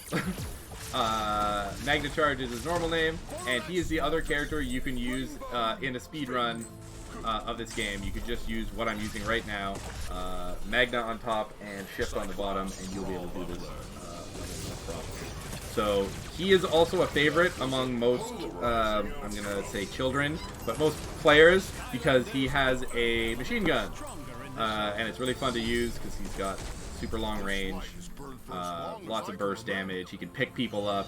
It's kind of a really, he's a really unique kind of character, and he feels really fun to play. His voice actor is Greg Berger, who is just, his claim to fame is additional voices in a number of games. So nothing special in that regard. But for this level in particular, we're going to take advantage of Magna just because his spread helps us do a little bit more damage and clear some of these arenas faster. The only element bonus in this level is Undead, or the only one we take advantage of is Undead at the very end, and both of the main characters would be able to take advantage of that to clear it. So it's just really the fact, like, look at the spread on the shot and the range, it's just really good. So we gotta wait a little bit here, and I want you to note the speed of these ice flows. Because there's another section where we have to ride these down a long ways, and we're actually going to be able to skip that, hopefully.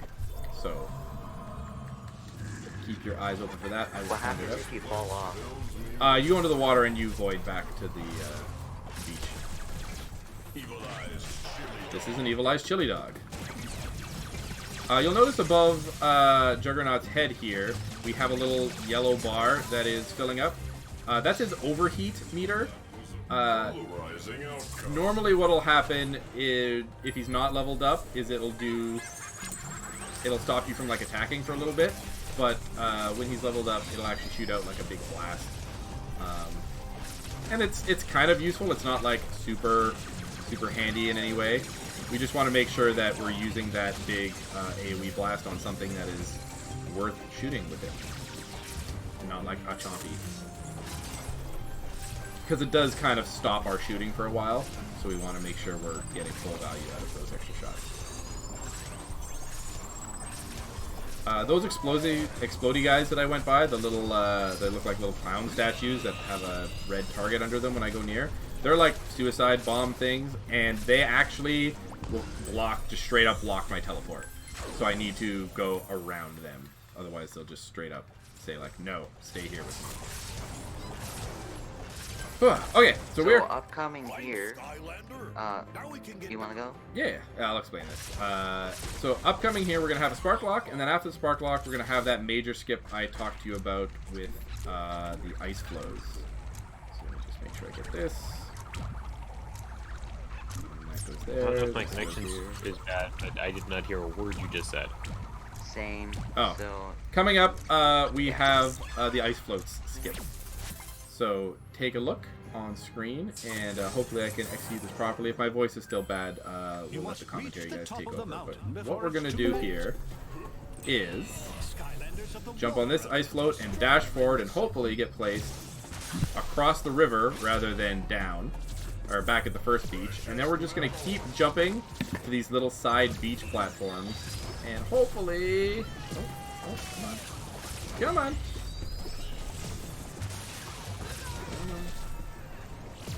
We want to put us at the end here.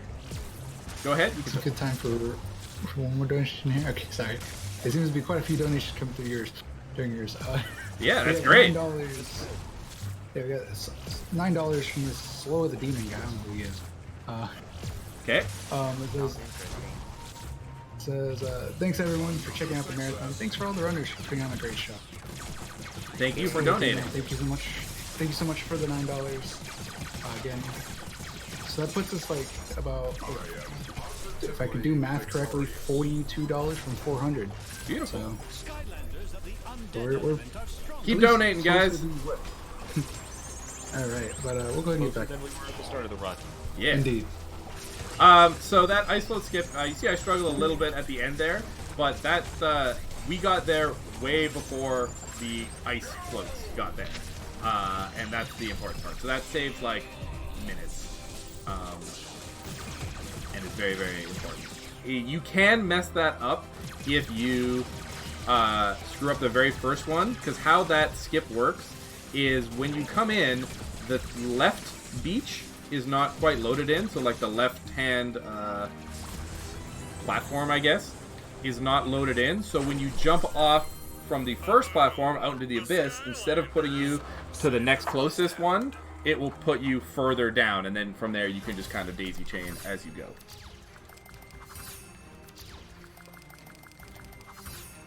Okay, we are coming into our next boss fight, and you get to see the only non-Swap Force Skylander in this entire run. And we're going to take advantage of a specific attack. This is the one of the highest damage attacks in the game, to kind of overflow health and go skip some phases, kind of like what we did in with Gumjaw.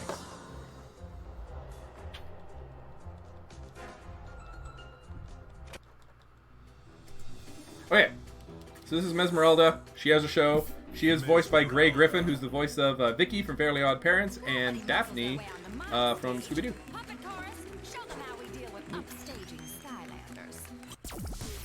Alright, so here is Trigger Happy. For this name, he's called Don Dura. He's like, sounds like a mafia boss, but shout out to my commentators. I happen to donate enough to get the last slot for the Skylanders naming, so using that naming to give you guys some love. Can we get some love for Donatello and Duraludon in chat, please? Anyway, so I'm going to show you real quick. Trigger Happy can charge up this super big attack. You can see how long it takes to charge it up, and it shoots this massive laser. That laser does a ton of damage, and when it crits, it does like 400 plus damage. So, Mesmeralda here has 6 phases. At the end of half of those, she goes into this close-up little dialogue. At the end of the other ones, she just kind of says something not in a cinematic, and then leaves and starts the next phase. In the phases before those non-cinematics, if we do more than a specific amount of damage, she will actually think she's in the next phase, and we can skip right to that. So each phase, she can take 250 damage. If we get her right to the cusp of 250 damage, and then hit her with a critical Yamato gun. So 1, 2, 3, 4, 5, 6, 7, 8, 9, 10. That puts her on the cusp. Now we're going to charge up this big-ass laser. Pardon my French. And hopefully... Alright, cool. We got it. So, normally she would have went back into her little thing saying, hey, let's start the next phase. But she just stood there because we actually put her into a state where she thinks she's in her next wounded state. So we skip right to the cinematic cutscene instead of doing the next phase. And we're going to try to do that one more time, because at the end of this phase that we're into right now, she's going to have one of those non-cinematic discussions again, and we can rinse repeat. And all we're doing there is overflowing, or not overflowing, we're basically just doing more damage and taking advantage of the fact that this game registers the damage from your last hit before ending a phase. And if that last hit happens to be 400 damage, then so be it. Okay, so this... Alright, so we can get knocked out of it. So 1, 2, 3, 4, 5, 6, 7, 8, 9, 10. And we're going to charge up again. We want to make sure we don't get hit by this giant thing. Hopefully we can shoot before it comes around. Boom. Hey, we got both of them. That is amazing. So we're going to be saving a lot of time. It is kind of RNG, because it's about a 60% chance to crit here. And now we're in the last phase.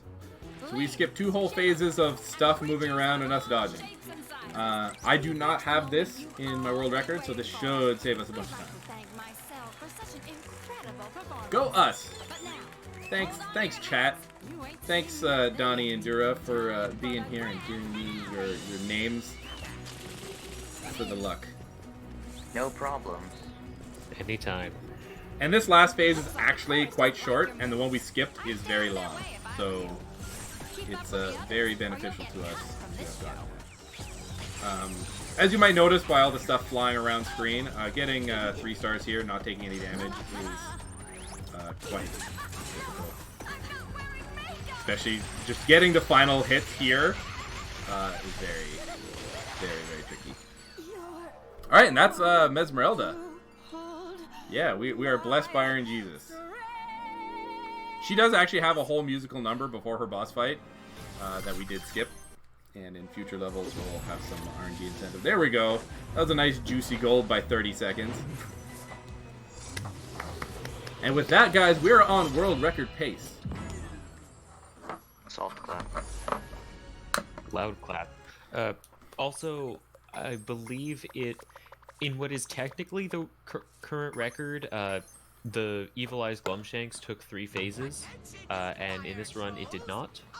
And so that's also good for world record. Yeah. So I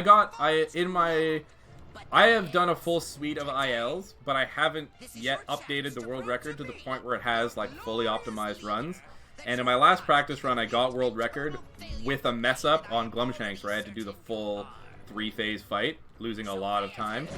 So yeah, and that run actually ended up getting interrupted by an internet outage, so I don't actually have footage. So if this gets me a world record, that'd be super great, because then I got commentary nice and built in, and then I got everyone here watching to cheer me on as well. Support. Yeah, for support, for moral and RNG support. Alright, so this is the last time we are going to see Ed Malice tassel here. Shoutouts to Edward Malice, the 2nd highest donator. Well, I guess the 2nd through 4th highest donators were all the same amount, and I just put them in alphabetically. So shout out to all 3 of those guys. Hope you're here, hope you're watching, hope you watch it eventually. Whatever. You guys are cool for giving money. Okay, so this level's about turning on these hydrants, and we're going to try to avoid getting hit by chompies by leaving this vortex behind that will eat those chompies as they come out, so they can't come over and hit me while I'm spinning this hydrant. That looked easy, but it is much trickier than you think. Because the timing on that vortex needs to be pretty precise, otherwise a chompy will get through. And all they need to do is bump you once to undo all that process. Progress?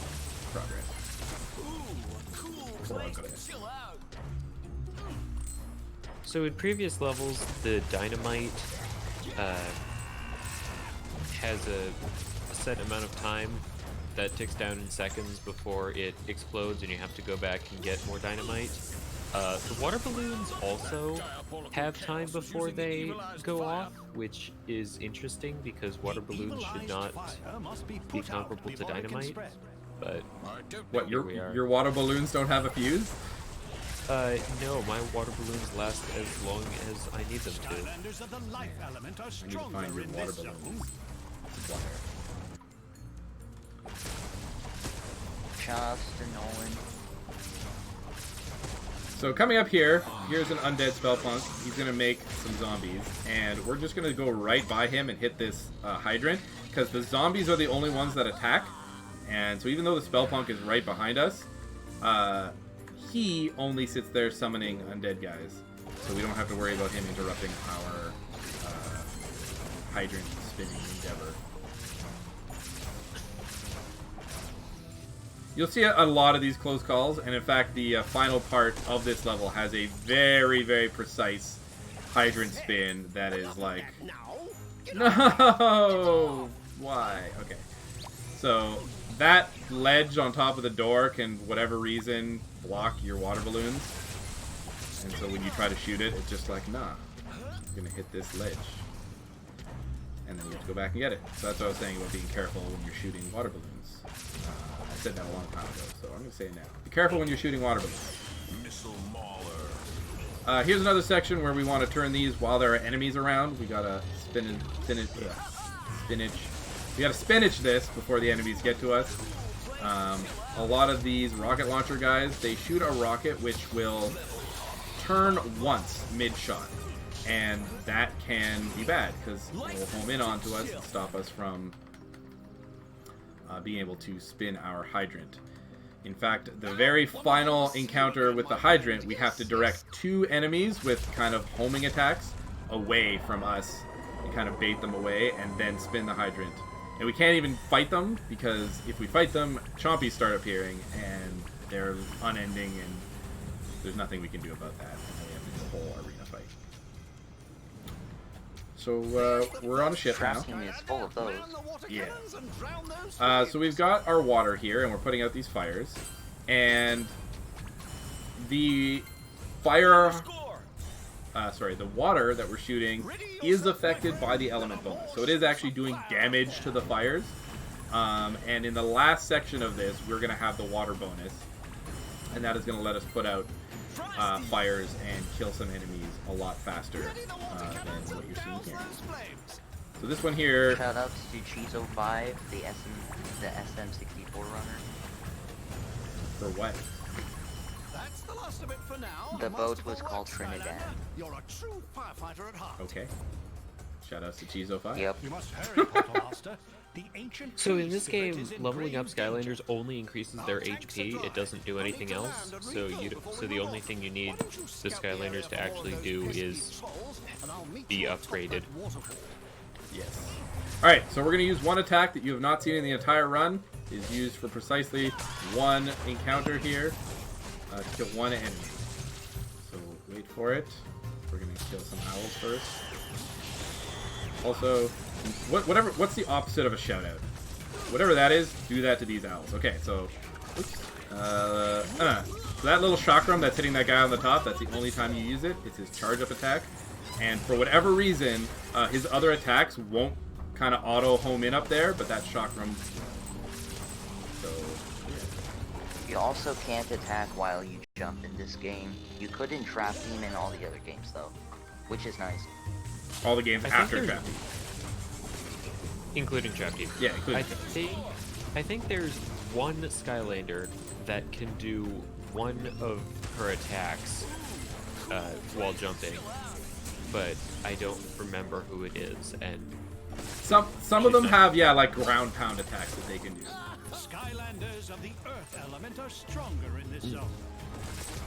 Where you jump and then do a move. And there's a couple. There's a couple, I think, in my experimenting, but none of them are good. Alright, so this golem here that's shooting this machine gun that you saw for like half a second, when he kind of transforms into his machine gun phase, during that time he's like homing onto you, and then he's going to stop and slowly move to follow you to do damage, or to shoot his bullets.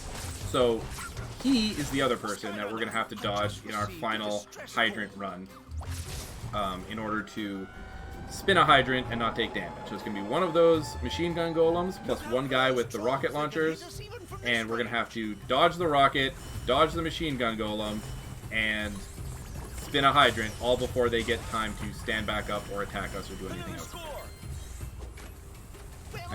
I keep repeating this because this is such a crucial time save in the run that it is important that you are aware of it.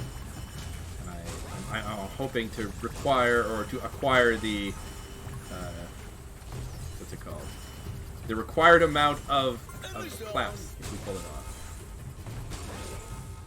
What is the required amount of claps? 7. Looks like Chaos and his trolls are moving in to finish the job, Skylander. We need to hurry. Jolly good show, Skylander. You saved Forever Spring Village. So, since this is a good time to say it, I'm gonna be going. Have fun with the run. I hope you PB, Gumjaw. Thank you very much. And, yeah, and I'll see you all later. Some other run in, no games allowed. I mean glitches. No glitches allowed. No games allowed. No games allowed. Only glitches. Yeah, see you guys. See ya, take care. Alright, so that was another little void warp you just saw us do, just falling into the pit there to get popped back to the start. That doesn't always work. Sometimes it'll just put us back on the beach. Here's another close call where we want to bait over these owls and then be just far enough away that that troll can't get to us before we finish spinning the hydrant.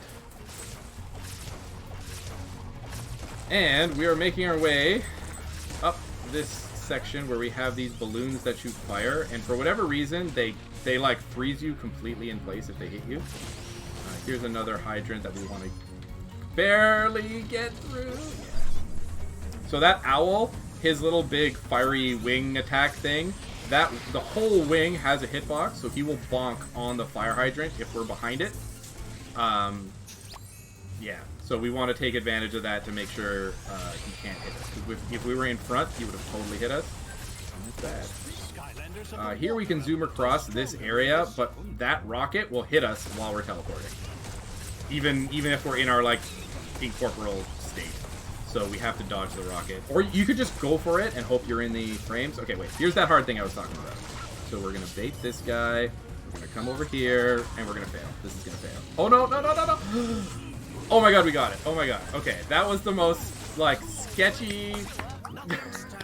That should not have happened, because he unfroze and shot another rocket, and that tech guy was spinning right too close. That should not have succeeded, but it did, so I'm happy. Thanks for the 7 clap.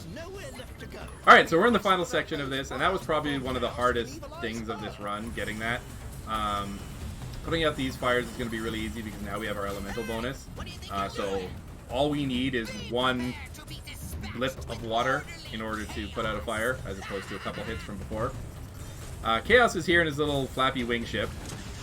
And storyline-wise, this is the final elemental, the ancient whatever flower lady. And the game tries to set it up sort of tongue-in-cheek that this is the final level. It does that whole, like, are you sure you want to go? And tells you, like, this is the final battle with Chaos. If we beat him, you know, we'll have saved the day.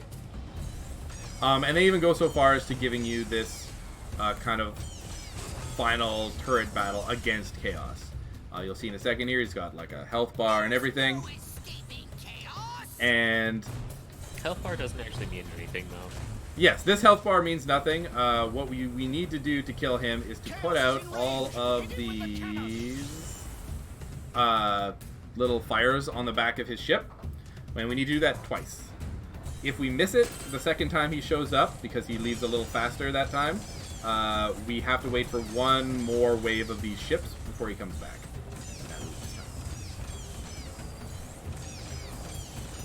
This is actually a pretty satisfying level to play, or auto-scroller to play, just because of how big the hitbox the water has, and how they just like fly into it and die. Very satisfying. Alright, so let's see if I can get this. You need to have the water element bonus to kill the fire on his back fast enough, and you pretty much need every second you have. And you need to adjust well. Let's see here. Come on. There we go. Perfect. Take that missile to the face in celebration. Cool. And that was Phantasm Forest. Executed very well. Yay. So I'll explain some of the story at this point. You end up capturing Chaos after this, and you're like, hey, we've captured Chaos. Let's go to our Happy Mountain Volcano Festival. And then you find out that Chaos's mom showed up and kidnapped Tessa, the fox girl who's been helping us out. And yeah, two more chapters.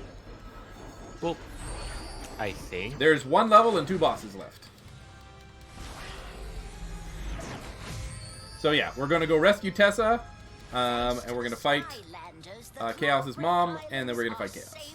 Spitfire, thank you for coming. Take care. Goodbye. Thank you for your donation. Alright. Here we go to Chaos's Fortress. And we're going to be switching, once again, our Skylander to take advantage of the element bonus here. If you follow Skylanders at all, you'll recognize this ship we're on right now. This is the Dread Yacht. It's in the first 2 Skylanders games. Actually, no, it's in the second game. In the first game, Flynn has an air balloon. In the second game, he's got this ship, the Dread Yacht, and it's your main hub world. At the start of this game, when we were in the volcano, it exploded, and we've just finally got it fixed.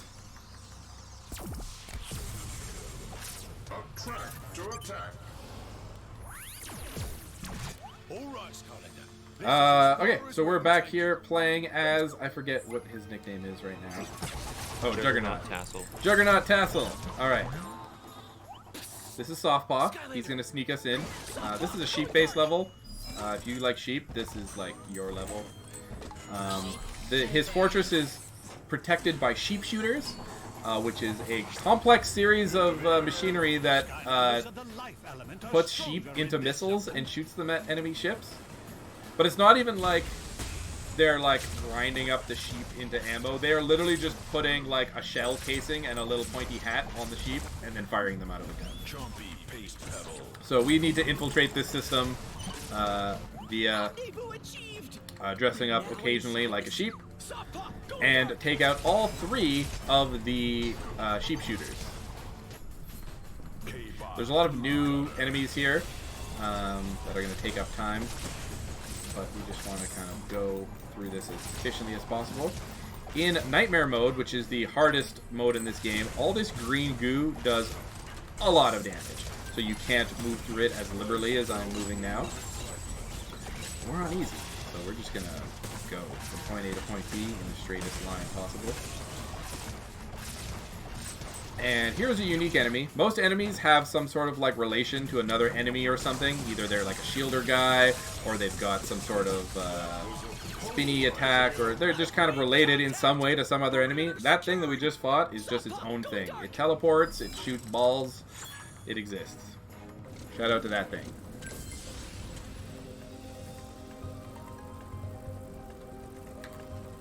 We're gonna ride this surfboard to our next little area, and here we can see one of the gimmicks of this level, which is these sheep scanner things. If they catch us, they will bring us back to like a starting point.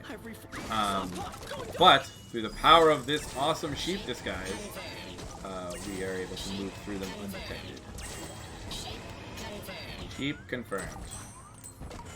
If you like sheep, I want you to donate right now, and your donation message should be sheep confirmed.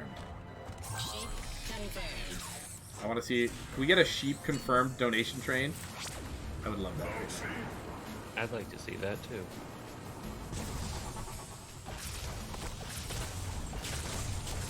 So in this arena, we've got a bunch of chompies.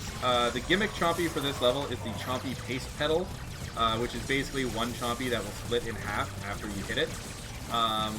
So the halves, the split halves, don't count towards the arena.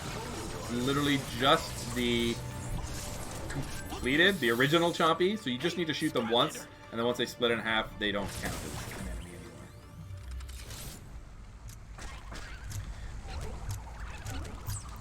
Alright, so this level here is really time consuming if you miss the cycle and have to go all the way around, but if you hold up right at the start of that spark lock that I just did, your first guy will perfectly pass by the fan and hit the switch that he needs to hit, and then the rest of it just kind of plays nice and easy.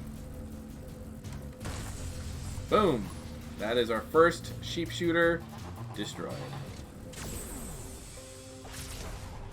Skylanders of the air element are So there are 3 sheep shooters total, and we're going to be destroying them all. We're going to see our, coming up very soon, our next spinner, which are these guys. They don't look like spinners, but they're basically spinners.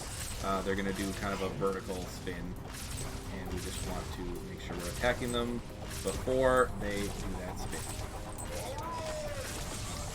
And at the top of this staircase, we have our last spell punk we're going to see. These are the magic spell punks, and they make things invisible. And that is really bad, because we can't see them. And in the final arena here, we fight a lot of enemies that are off-screen when they start, and there's a couple magic spell punks that can turn those off-screen enemies invisible, so we don't know if we've killed them or if they're just invisible. So we just kind of have to shoot everywhere. I'm gonna not get trolled here. Sometimes I get hit by the little green ball that pops out and it knocks me into a sheep thing, like one of the scanners. That's no fun. Okay, moving onwards. Sheep. Sheep confirmed. Sheep confirmed. Sheep confirmed.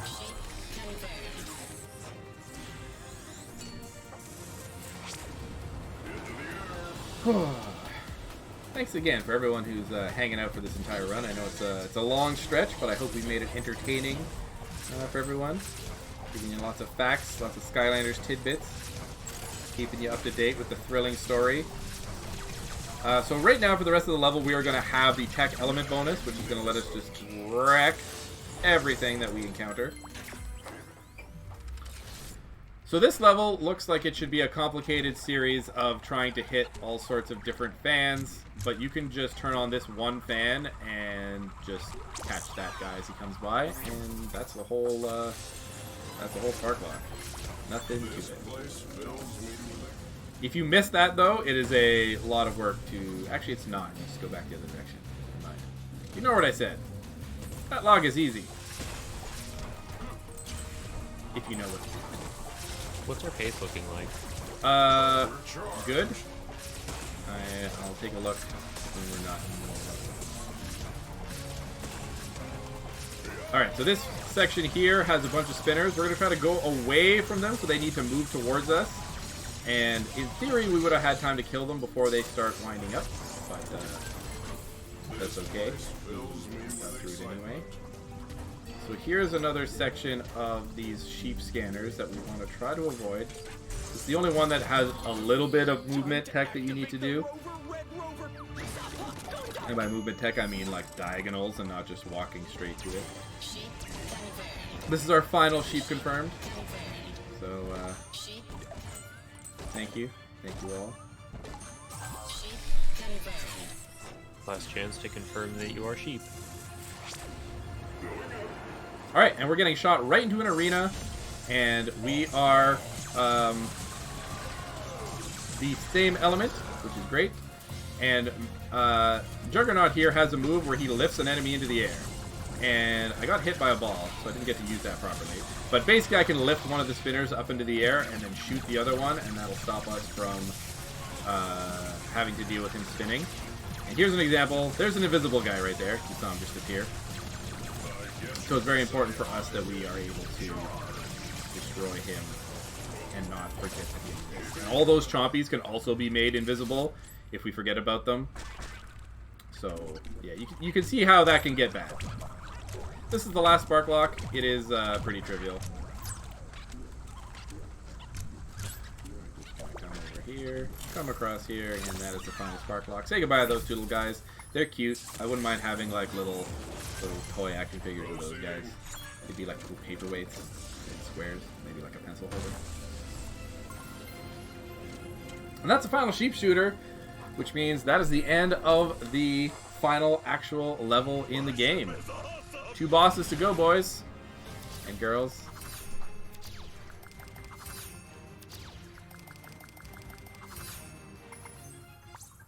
Oops. Here we go.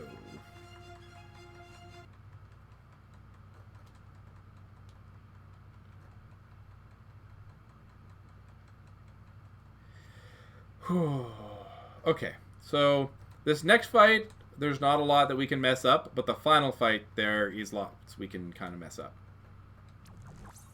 So we'll go one step at a time, 1 foot in front of the other.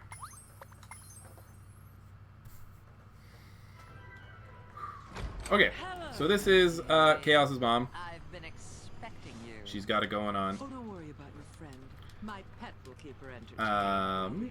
And it's basically an arena fight. We're going to fight her a number of times, and she's got a really cool mechanic in this fight. You can see she's on a portal.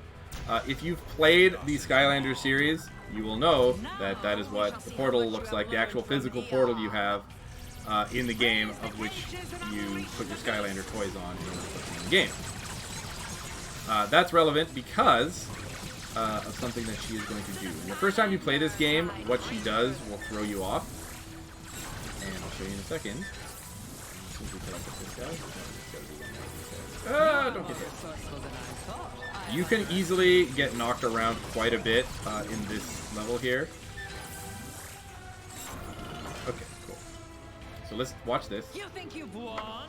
This is only the beginning. So I'm going to go fast without lingering on it, but basically she hides in the portal. And in order to get her to come out, you need to remove your Skylander from the portal. And that's just like a super cool thing. It's like a one of the really neat ways they take advantage of the fact that you have an actual out-of-game peripheral. Now, normally if I were to remove the Skylander, we'd have to watch their like coming back into the game animation. But by using an item, which is these like other types of weapons or other types of toys that you can put on to give you like temporary bonuses, by putting an item on, it will bring us to the portal window, which will still cause her animation to trigger.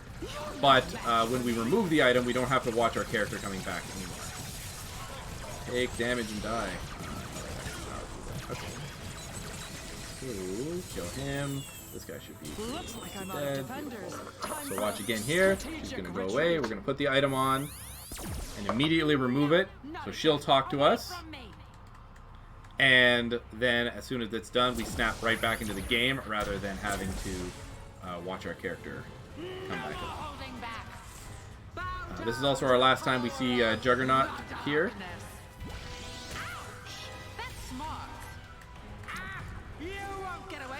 And we are on the final kind of stretch for her. Just gotta not bonk into these things here.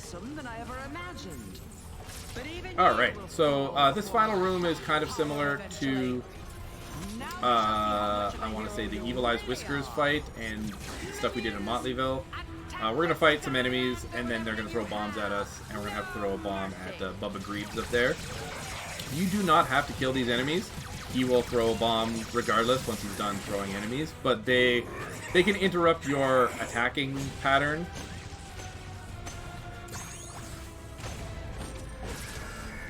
When you're actually attacking him, like they can put you in a hit stun, which makes you do less damage than you want.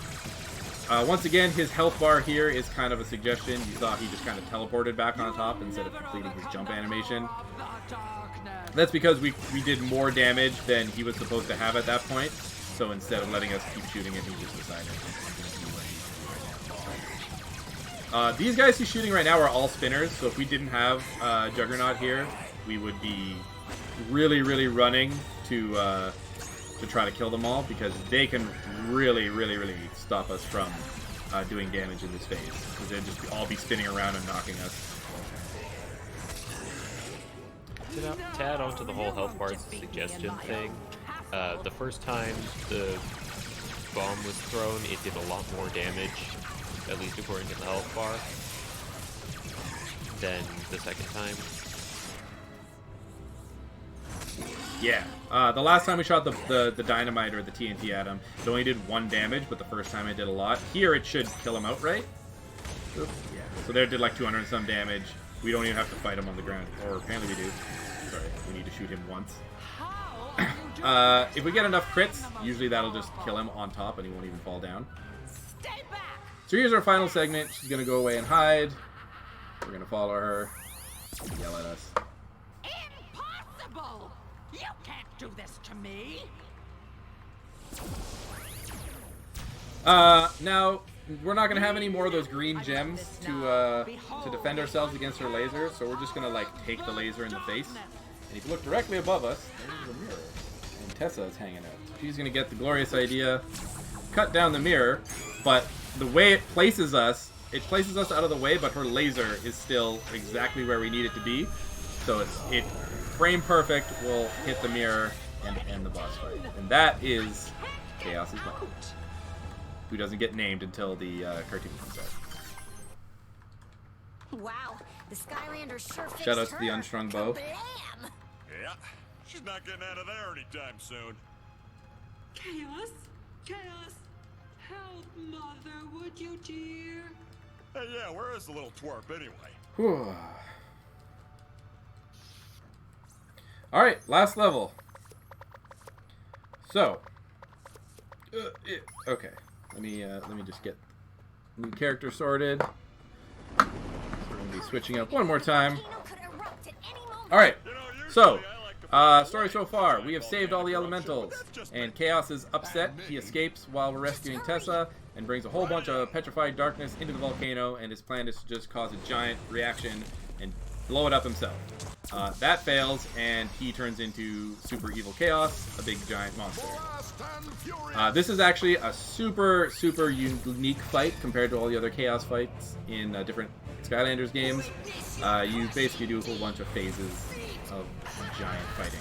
So here we're going to take advantage of the massive amounts of AoE damage that Mylan here is able to put out. Being able to basically throw through his foot and splash damage onto all those different evilized toenails. Come on. And hopefully, there we go. Yep, moving into our next cycle here. Alright, toenails complete. Next, he's going to eat us. Ew. Yeah. All right. This whole fight is like kind of disgusting. GG. Game over. No. Okay, so we're in his mouth. And we have to destroy all his teeth here. And you can see this is where our AoEs really come into handy, because they can hit multiple teeth at once. Like the AoE is like just barely wide enough that we can really take advantage of how much damage these bombs are doing. Now we had a pretty bad route there, so normally we'd be able to end it if we got really good luck after this wave here. But that requires super optimal AoE splash damage, which I don't think we're going to be able to get. Yeah, we missed it just by 1. Basically, you want the leftmost tooth there to die first, so you can keep your AoE splash damage focused on places where there's multiple teeth. But because we had to focus left, we missed it. So you saw there, we just had one more hit left. Whew. And here we go. Into his mind. This is in Chaos's brain. So he's going to think up evil things for us to fight. I don't think this is in his brain. I think this is his brain. Like, Chaos is now giant and his brain is still smaller than you are, which is probably just done for comedic effect, but possibly succeeds comedic effect. Alright, so here's the Glumshanks refight.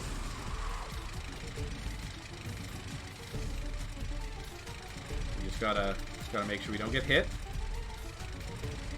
Doing pretty good so far. Alright, that was the Glumshanks refight.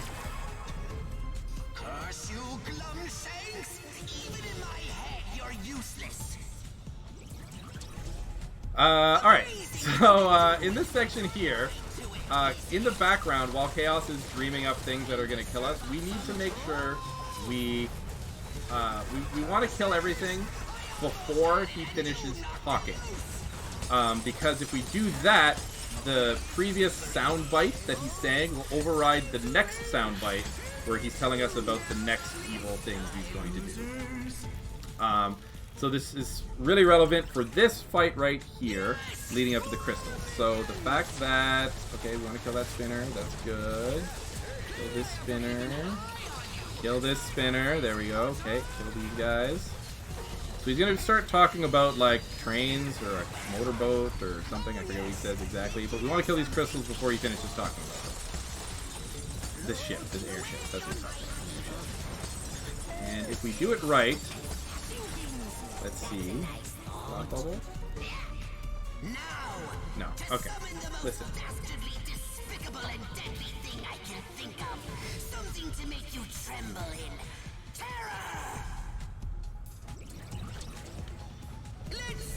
So here Chaos thinks of the most evil thing he can imagine.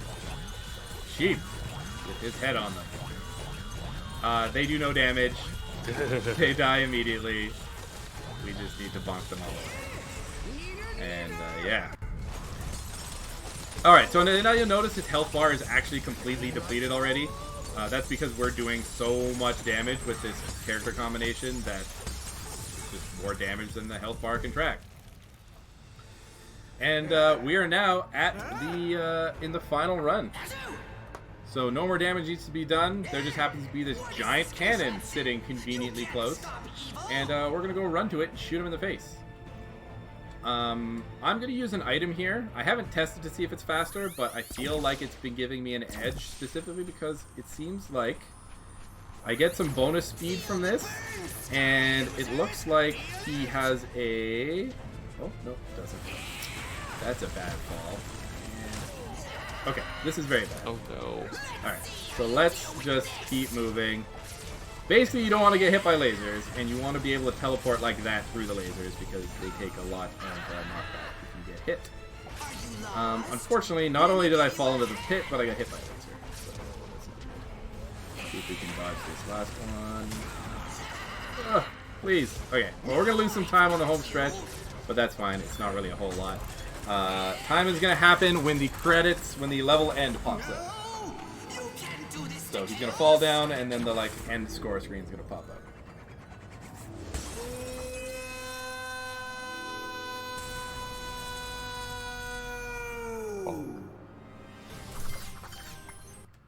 Alrighty, and that, my friends, is a new world record.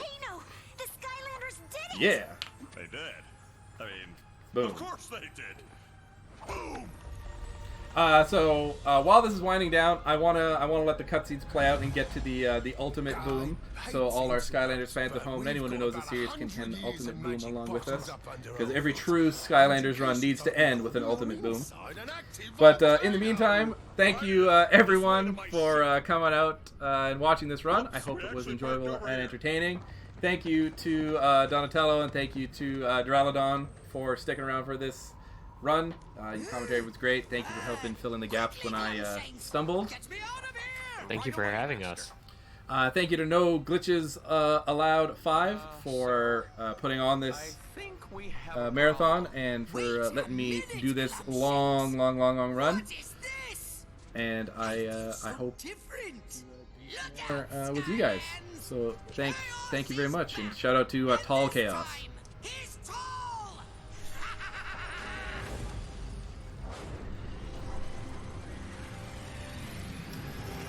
Yeah, so if you're interested in getting into Skylanders speedrunning, head over to the Skylanders Discord. Maybe Dura or someone will post it in the chat below. Our Discord is for all the Skylanders games, and because the toys are cross-compatible, it really makes sense that they're all connected. And yeah, we're more than happy to help you. We have active runners in pretty much all the games except for Superchargers. but they are there. They'll still talk to you. They're just not really necessarily active. Make sure to donate. Yes, please make sure to donate to this event. Support it.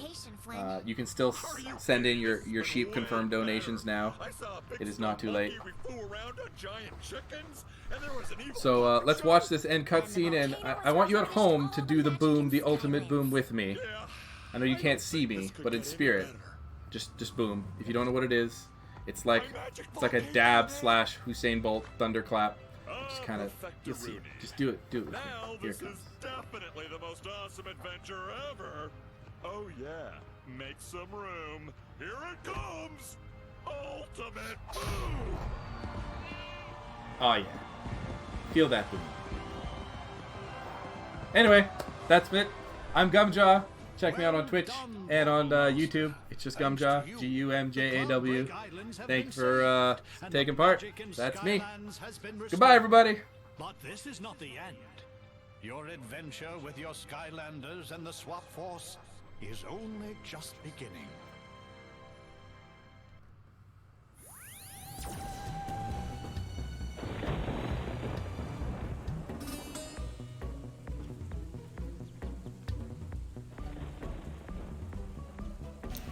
Alright guys, that was Skylanders.